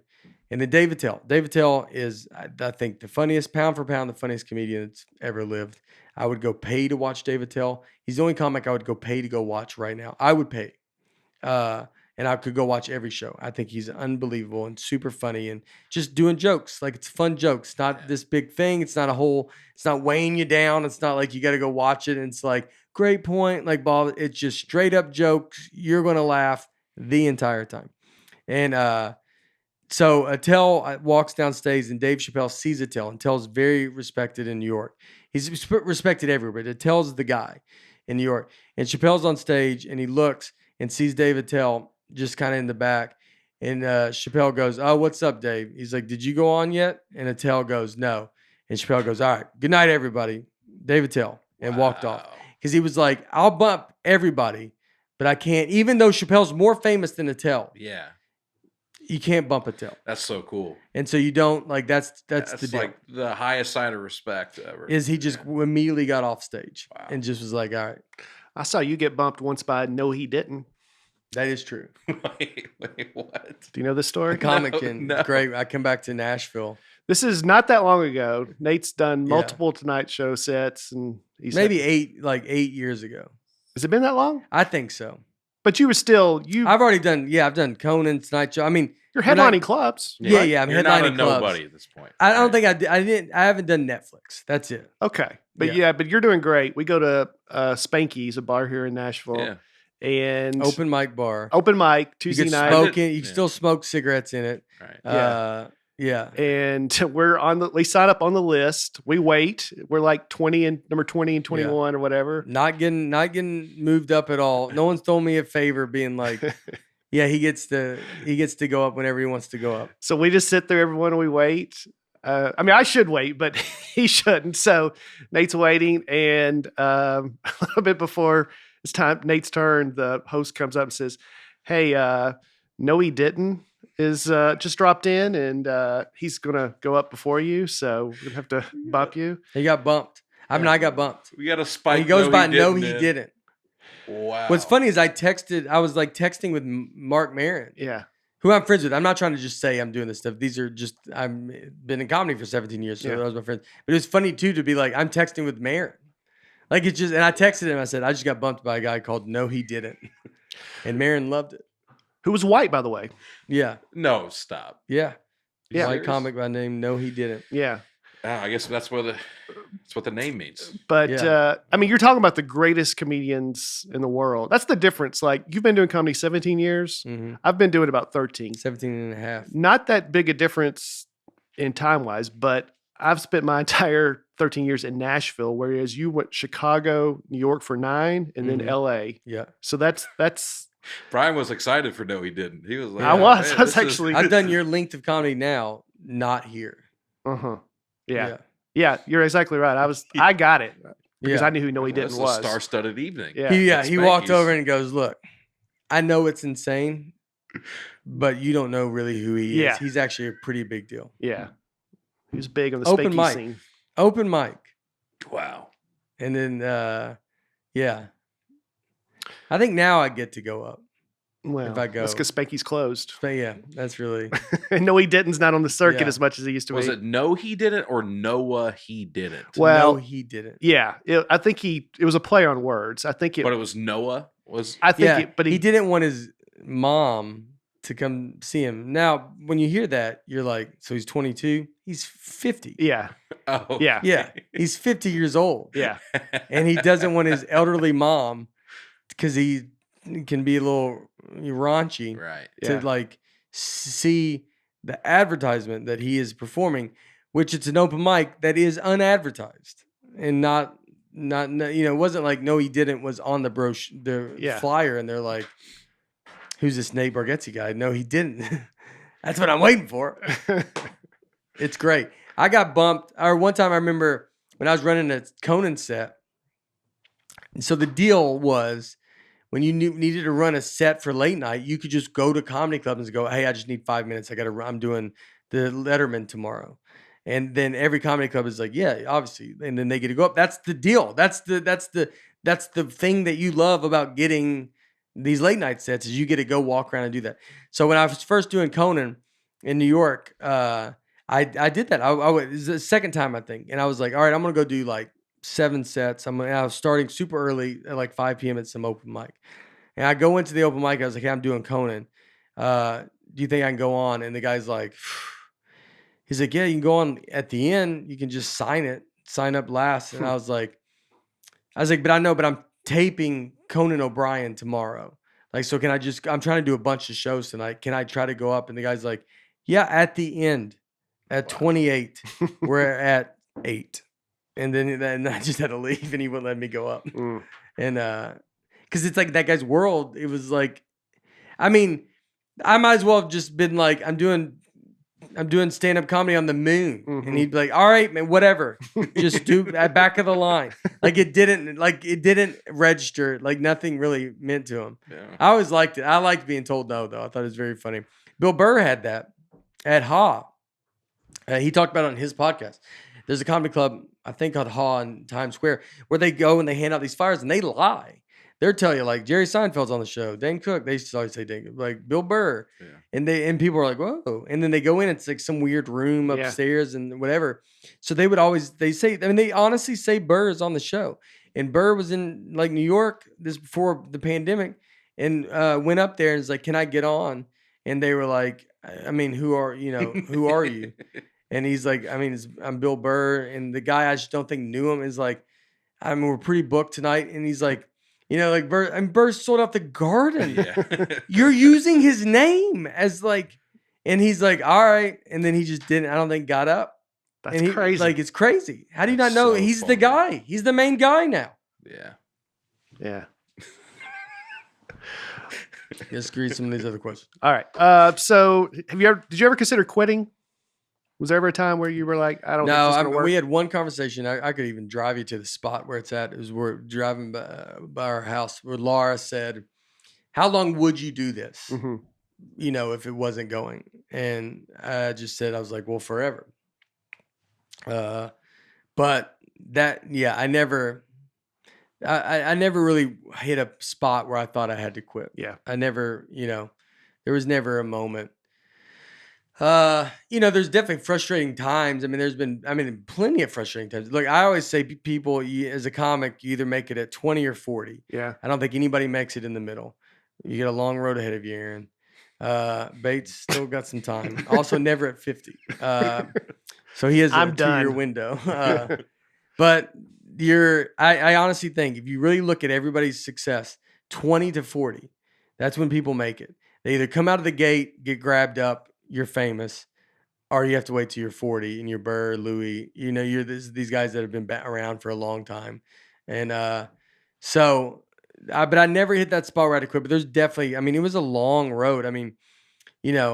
This Netflix stuff, you got to think, this is my first hour Netflix special. That just happened 2 years ago. Mhm. The first, and that's the Netflix specials and the stand-ups, the half hour. Those are the things that pushed me to the next level, to where I was being able to start selling out some theaters and start doing some bigger shows. But it's been 17 years. The Tonight Show's all added up. It's being around. I was around. That's what you got to do. You got to be around. You got to be popping up. You always want. I remember at comedy clubs, you wanted to be the guy. You want to first. You start headlining, and you got to realize people. I don't have so much. People comics, when you first start headlining, you could be at $1,500, maybe $1,200 usually for the weekend. That guy gets for Thursday to Sunday. $1,200, and a lot of times, there's like either a comedy condo that they could stay in, or sometimes they have to pay for their own travel, their flight for sure. So I mean, you're making no money like doing this, but I mean, it's a lot of money at that time. You're like, I'm making $1,200. That's crazy for a gig. And so you're doing those shows, and you're a guy, you're just a guy there that weekend. No one's coming to see you, and then you eventually want to be the guy where they're like, when someone calls the comedy club and they're like, oh, this guy's there, and they're like, oh, you know what? I think I've heard of that guy, because you know how many times if you called a comedy club, you're like, no, I remember that he's the guy. Remember we were watching it at like you want to. They don't really know you, Yeah. but they do. They're like, I've seen. You're at least in the atmosphere. And that's what you're trying to eventually get to that. To then you get to where you're selling out the whole weekend to then theaters. And now people are there to see you. And so, but like, look, I still got a long way to go, you know? But yeah, it's a long grind. It's a waiting game. What's some like milestones in your career where you're like, you know what, this is a next step. This is where I should be going. This is huge. I bought a watch for most of them. So, I've always done that. And the watch gets better with the different milestone.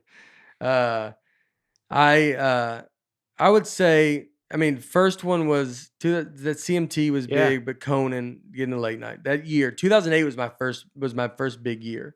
I did Conan live at Gotham on Comedy Central and Montreal Comedy Festival, New Faces, and so that was a huge year for me. That was the first like wow, like it was like you thought. I mean, I thought I made it. Yeah. And what's funny is like no one realizes too, like when you get to that point, you then go back to like I had like a day job. Like, you know, you just do that stuff and then you go, yeah, you're not making any money. I mean, you made maybe $2,000 like out of those two TV things. And then the doing the Just for Laughs, Montreal cost me money. I had to pay for I didn't get any money there. So 2008 was the first good thing. And then I think when I did the Hour of Comedy Central special was a big deal. And I bought like a watch, like $1,000 watch or something. It was like crazy. Like not, you know, but it was like insane to buy something like, you know, that. And, but that was like, I bought it for that moment, like to be like, yeah, I like to wear it on what I'm doing. And then it's also like a watch is a good thing that sits and like it's a reminder of like that was my full-time magic. That was my comedy special. So that was a big career moment for me. I mean, doing all those Tonight shows were big, but then I would say, you know, the stand-ups and then the last special were, you know, those are the big kind of leaps where, you know, you did stuff. I think this podcast is setting me back, to be honest, but so this is the downfall to my Jump the shark. Yeah, take away a I watch. remember when you did Bonnaroo. That was like a big thing. Yeah. So the cool events I've done, I mean, like we have a lot of them are in here, but yeah, I mean, the cool stuff is like Bonnaroo was gigantic. Being able to do Bonnaroo and being in that group because you're trying to get to be like I'm cool. I did Bonnaroo 2010. Eminem was the headliner the year I did it. They misspelled my name on all the stuff I have from it. My name's misspelled. And maybe some of it's not because they caught it, but half of it is. So Bonnaroo was big, you know. I mean, the cool, like opening for Chris Rock, you know, when Fallon saw me, when I did the late night show. So the first time I met Fallon was at the stand. I was performing. I haven't told this story right on there. So how I met Fallon is, I feel like we're just dragging on. Is this all good? I think it's so into it. It's very interesting. Okay. Yeah. So the first time, how I met Fallon, how I got into the relationship with him, I just moved to New York, 2012. Moved to LA. So I talked about that quote. Anytime you start feeling comfortable, it's time to make a change. That was about when I read the quote. That's when I moved to LA. I was feeling comfortable in New York and I wanted to change it up and put myself in a different scene. So I moved to LA. So then I came back to New York because you'd always do New Year's Eve shows in New York. And so this was going to be the last year I go to do New Year's Eve shows. And usually you'd perform at like Caroline's. Caroline's was awesome to perform at New Year's Eve because you'd get to perform. And then right before the ball drops, I mean, honestly, 2 minutes before that ball drops, we just walk out on Times Square and watch the ball drop and then go back downstairs. So if it was freezing outside, you would just be like, hey, it's dropping in 40 seconds. And you go, okay. And you walk out. You're like, oh, there it goes. And then, so I've watched the ball drop. And everybody else in Times Square is just stuck out there. They've been out there for Crammed 12 in like hours. sardines. Yeah, at least. And then, but if you ever, a little fun thing, if you ever want to go see the ball drop, I think they still obviously go do it where they, but go to Caroline's. You get to watch a comedy show, go to the late show, and you get to watch the comedy show, and then they walk you upstairs. I'd call them, make sure that. I'm pretty sure they do. It wasn't just a comic thing, but then you can walk up, and that way you're not stuck in that whole nonsense where you're waiting, So anyway, so I go back for New Year's Eve, and I was going to be doing a show on the 30th somewhere, or December 30th. I was going to be doing a show in like Massachusetts, and there was a massive snowstorm. So the show gets canceled. I shouldn't even be there. So now I'm there. I used to do a podcast with Giannis Pappas and Chris Laker. It could be better. And what's funny enough, that's funny to talk about it now. So this 2012, we doing this podcast. And I'm like, look, we need to record a final episode. I was like, we never recorded a final episode. We just stopped doing it. And so I was like, so we're going to go to the stand. I'm not doing this show now. We're going to do this final episode. So we go and we're going to record this final episode. We all come down there. I'm doing that show later on. We're down in the showroom. So we get done doing it. And then Fallon just walks in and the show's not started. And I was like, hey, what's up, man? I'm on stage. Like, just Never met him. And I'm on stage talking in the microphone and just talking to Laker and Giannis like this, where we're all making fun of each other or whatever. And then Fallon walks in. I just remember like looking up and I was like, what's up, man? Like that's crazy. Yeah. And like, and then seeing Laker and we're all like, and he's like, hey, he like lived in the neighborhood at the time or something. And he's like, I heard about this club. I wanted to come check it out. And I'm like, yeah, it's cool, man. And so we sat and in the back and like he had a beer and like, I think we just had a beer and talked, and he knew Nashville Zanies. He knew Dorfman at Zanies. And so I told him I was from Nashville. I just moved to LA. And, we just kind of talked until the show started. And he was like, I'm going to watch some of the show. And he's hosting late night with Fallon, and he's a comic and he didn't want to go up or anything. So everybody kind of goes up now because Fallon's in the crowd. Giannis gets like everybody wants to go up now.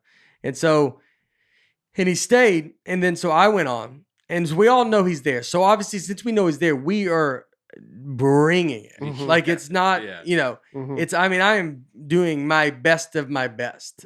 None of it matters. I'm not trying a new joke. I am trying to murder. Yeah. And so I get off stage and we just see him leave. I didn't talk to him. He just leaves. And I was like, all right. But I know he watched me. Like, we're asking, like, did he watch me? And we're like, yeah. And then it's so funny. The guy after Anthony Zinhauser, it's comic, buddy Anthony. But I would always make fun of him. It's probably mean. But he performed, as if Fallon was in the crowd with his heart out and Fallon's just gone. I know, but he had no idea. It's just so funny. I've been in those situations too. You don't know. But it's just so funny to be like, how was it? And it's like, he left. So so Fallon gets done. He leaves. Don't hear from him, whatever. I moved to LA, met Fallon. I was like, that's cool. I do Conan in LA. Get done doing Conan. Next day, Fallon called my agent at the time, manager at the time, and then was like, he wanted ask me to do the late night. He's like, we want to offer you a date for late night. And it was the first time I ever got the date before they saw the set. Wow. So I remember that, like being like, I could always get on these sets. I was always going to get approved with being clean. Maybe I couldn't say Walmart or Starbucks or something. But I was the first one I ever got the offer, just being like, hey, just do a set here's the date we want you to do, and then just send us your set when you're ready. Which is where I'm at now with the Tonight Show, which is I'm still, and now I never get over it. It is past, I think about it every time that it's insane that I can get a date. I mean, I can almost tell them when I want to do it, but I can get a date without doing it blows me away because how much you have to go through to get a late night set, to do all of this stuff. And none of it's ever lost on me. And I truly, truly think about it every single time. And it means that would be a milestone and it's a huge achievement for me to be able to do this without having to jump through I think about it every time I do it. That's awesome. So they asked me to set, and I just did Conan, and there's a rule that you got to be 3 months. You can't do another late night. It's not a rule. Is this because of your managers? No, yes, exactly. That's what they called me, and they go, "Told you there is a rule." No, but they don't want you to do another show. Have done another show. Okay. And I think it might be 6 months, but maybe it was 3 at the time on a different network. It's not a like a Viacom or like some NBC rule. It's just you just did a late night set. We're not going to have you because you just did it. Like I never did Kimmel. I got asked to do Kimmel, and the day I got asked to do Kimmel, or that they wanted me to do Kimmel, I did Conan, and so then that relationship kind of just went away, and I never did. So now I'm a Tonight Show guy. So like you do switch over into like I'm just doing the Tonight Show. I'm not doing anybody else. Like I just do him. Why would I go anywhere else? And that's once I started doing with Fallon, like this moment was like when I was kind of like, I asked one time about doing Conan. I was like, oh, Conan wants me to do something. And they were like, I mean, I think they gave me another set. They were like, just do another one with us. And then I was like, okay, like it's a cool, Ray Romano had that with Letterman. When Leno was going to be done with the Tonight Show and Ray was going to go on Letterman, he wanted to go. It was Leno's like one of his last shows, and so he asked the guy that produced. And Ray Romano, Everybody Loves Raymond. If people don't know, Dave Letterman produced Everybody Loves Raymond. I didn't know that. Yeah, so that's how they got together. Is Ray did the show, Dave Letterman made that sitcom, and then they got on there. So he always could only do Letterman because it's like that's the deal, and he would want to. I mean, but when Jay Leno was retiring, Everybody Loves Raymond's been off the air a few years. He asked the producer, he's like, hey, you think Dave Letterman will care if I go do Tonight Show? I mean, I'm friends with Jay. Like, it's his final show. Do you care if I go? And the producer went to Ray and said, you can do whatever you want, but I will tell you that it will break his heart. Wow.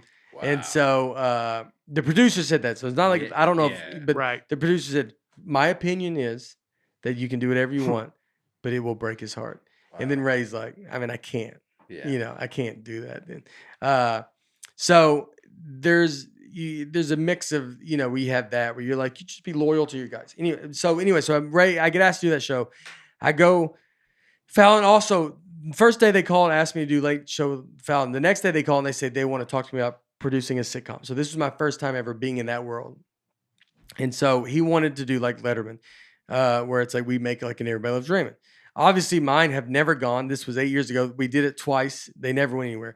But the night when he was going to come watch me perform, I fly to New York. I'm performing at Gotham Comedy Club, and he was going to come watch me perform. They were like, "Let me watch him again. I've only seen him once. Let me make sure this guy is good."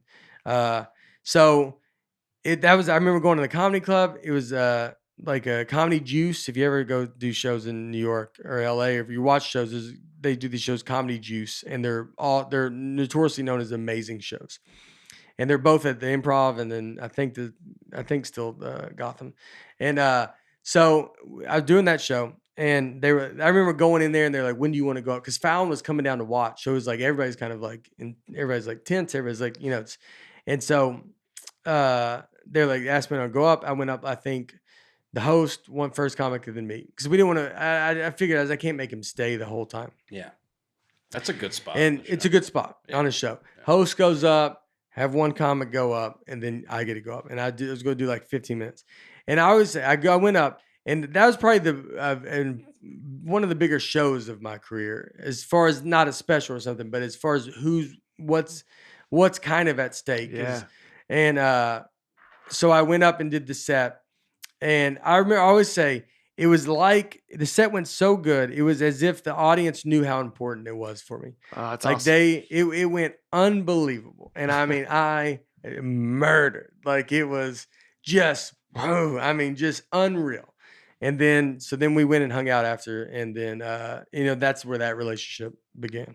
There's been a lot of rambling. No, that's all right. That's not rambling at all. Let me ask you, I mean, you're very new into comedy for 4 or 5 years? Yeah. What's a milestone that you feel like you've had? First time hosting at a club. Yep. First time featuring at a club, and then Yep. first time headlining. I remember all those. Oh yeah. And I felt that was a significant step. They are. You know. They are. They're Yeah. gigantic. Yeah. You got to do the Grand Ole Opry? Yeah. Doing the Opry, Yeah. that was cool. That probably didn't even register at the time how cool of a rare of a thing that was. But Yeah. looking back, yeah, for sure.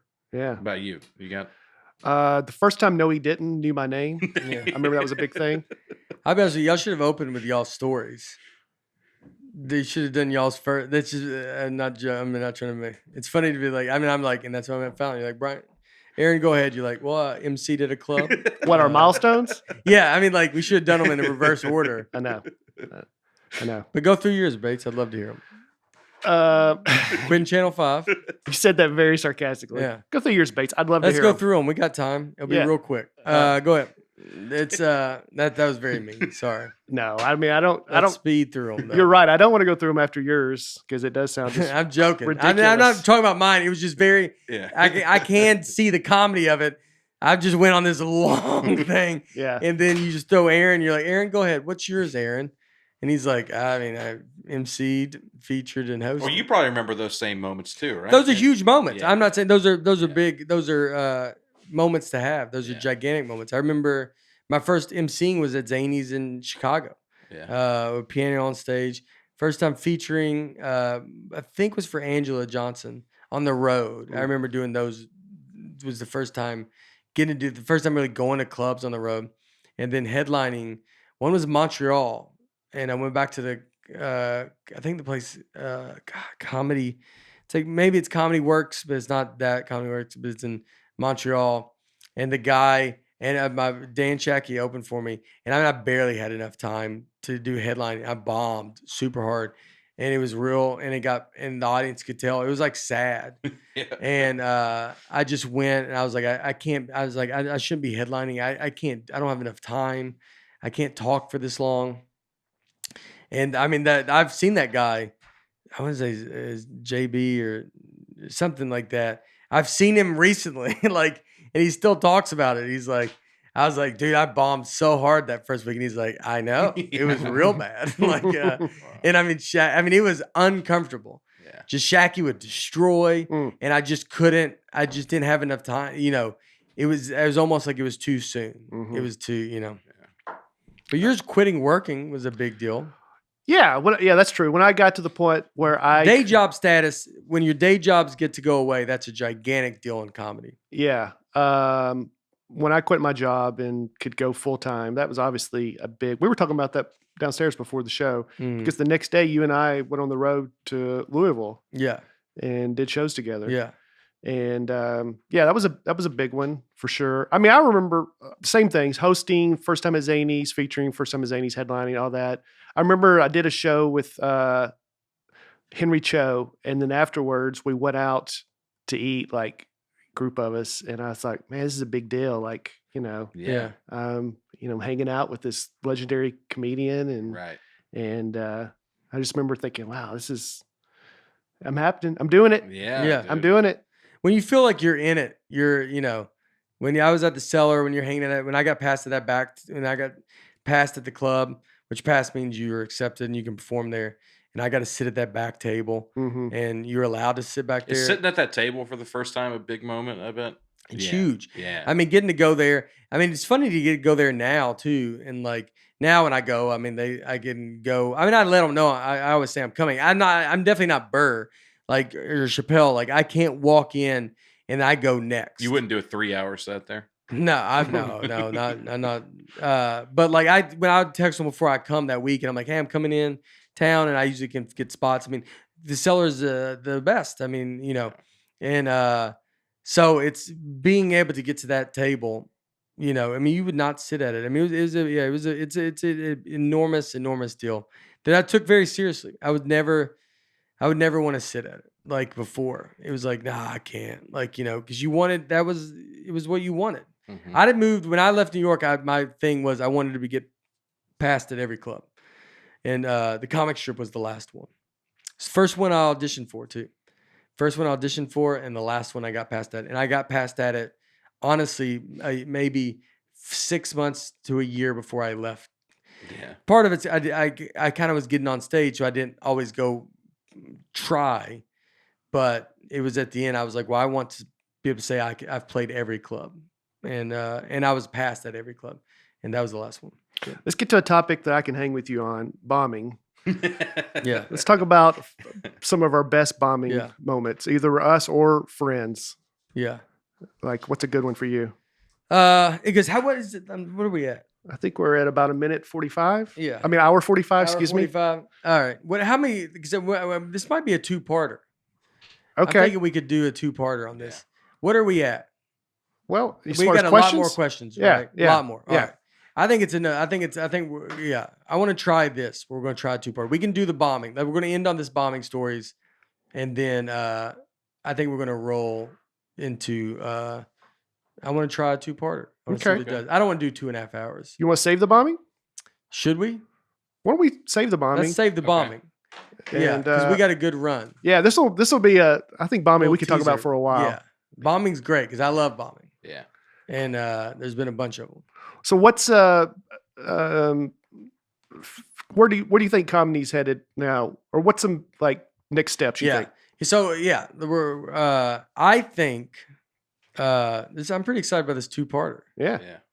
And then if people It's a want to good- get questions in, this is gonna be the Who Shot Jr. yeah, That's right. I have a seizure later today. Yeah, Which I've been seeing stuff in the corners of my eye. It could be coming up.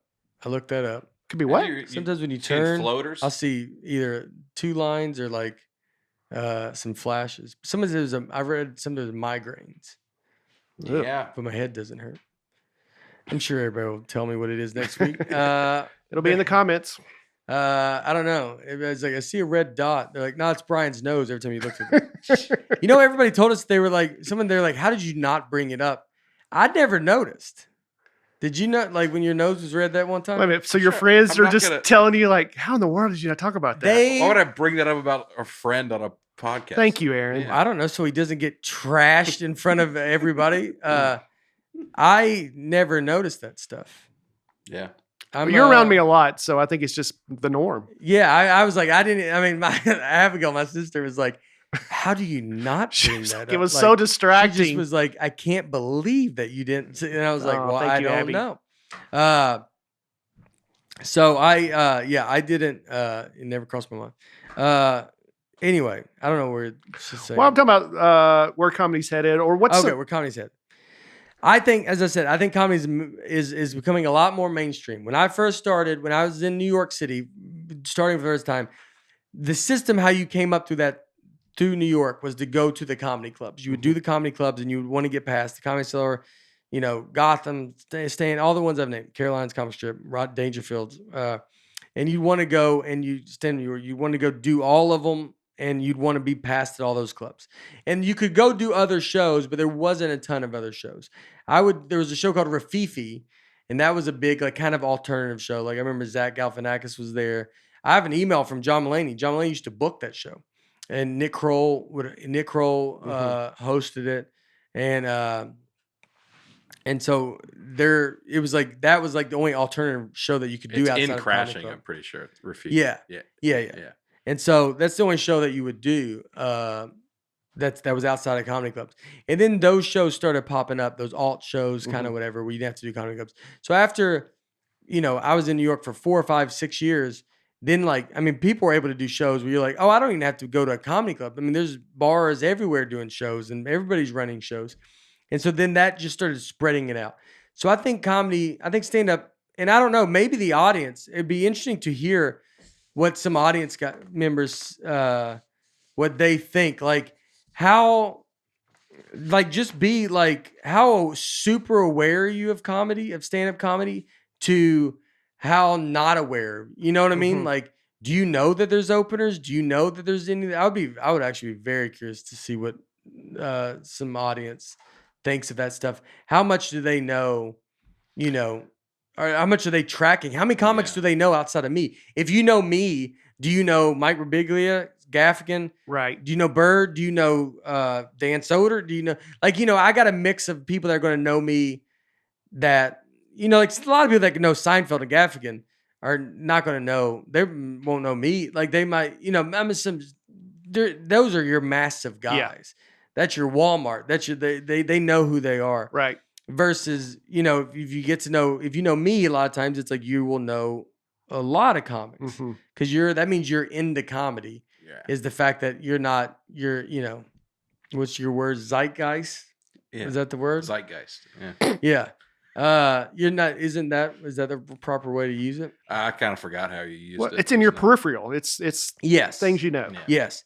So I think now stand-up is starting to become, with Netflix and people are wanting to watch it. I mean, most people didn't watch comedy at all. And I think now they're watching comedy. I think they're now checking it out, and it's very more attainable. You got these podcasts, a lot more people talking, a lot more, Mhm. so I would think that, I mean, I think comedy's in another boom right now. I mean, this pandemic kind of crushed it, but I think comedy's in a pretty big boom. I think it's, a gigantic upswing. It's a good thing. I remember it being down. It's funny. I remember like 2008 when the bank stuff happened and the economy was bad.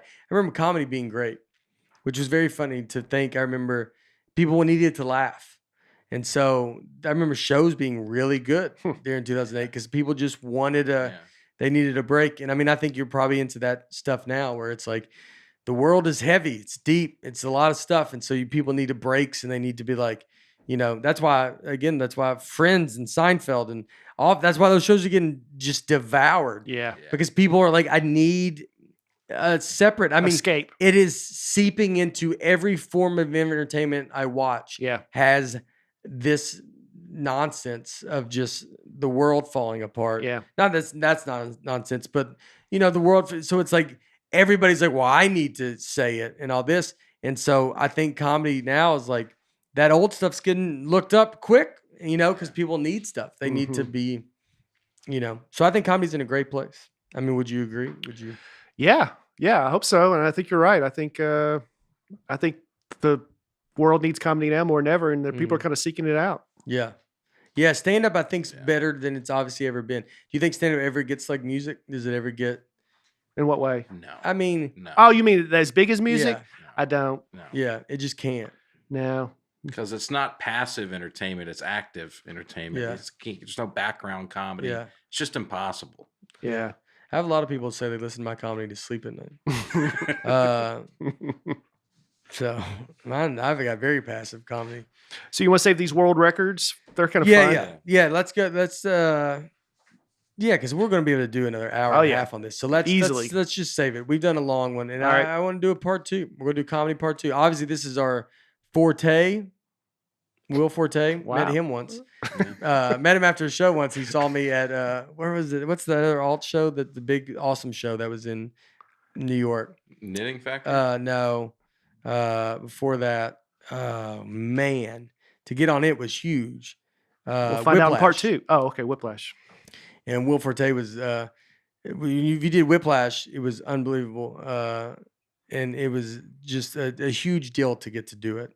And I remember I did a show with Bob Odenkirk was there. Oh wow. And then Louis C.K. I know people, whatever. But this was like, then Louis was doing, and I mean, that's the first time Louis talked to me. Like he was very nice to me, watched my set, and then like was like, what if you try this? I was doing a Tonight Show again. I was like running it. And he's like, you trying this and try it this way. Like actually talked to me about the structure of jokes. And that's fun. awesome. And, Will Forte was at their show once, and I And like I wasn't thinking, and then when I got done, he like came up and was like, "Man, that was an awesome set." I was like, "I appreciate it, man." I like patted on the back and just kind of kept walking, like.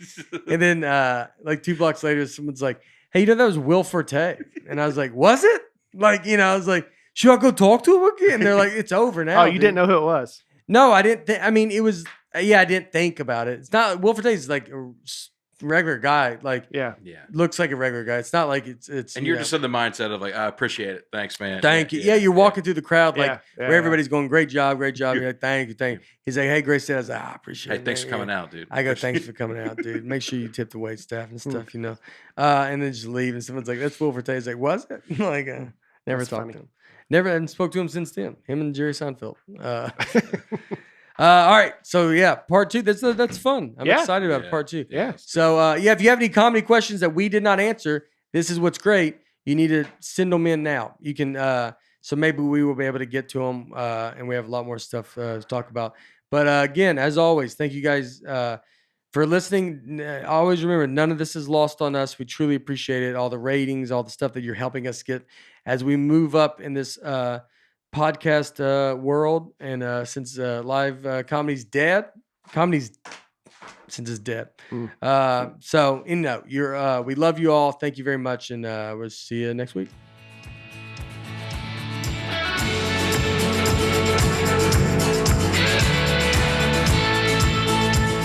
Thanks, everybody, for listening to the Nateland podcast. Be sure to subscribe to our show on iTunes, Spotify, you know, wherever you listen to your podcast. And please remember to leave us a rating or a comment. Nateland is produced by me, Nate Bargatze, and my wife, Laura, on the All Things Comedy Network. Recording and editing for the show is done by Genovations Consulting in partnership with Center Street Media. Thanks for tuning in. Be sure to catch us next week on the Nateland podcast.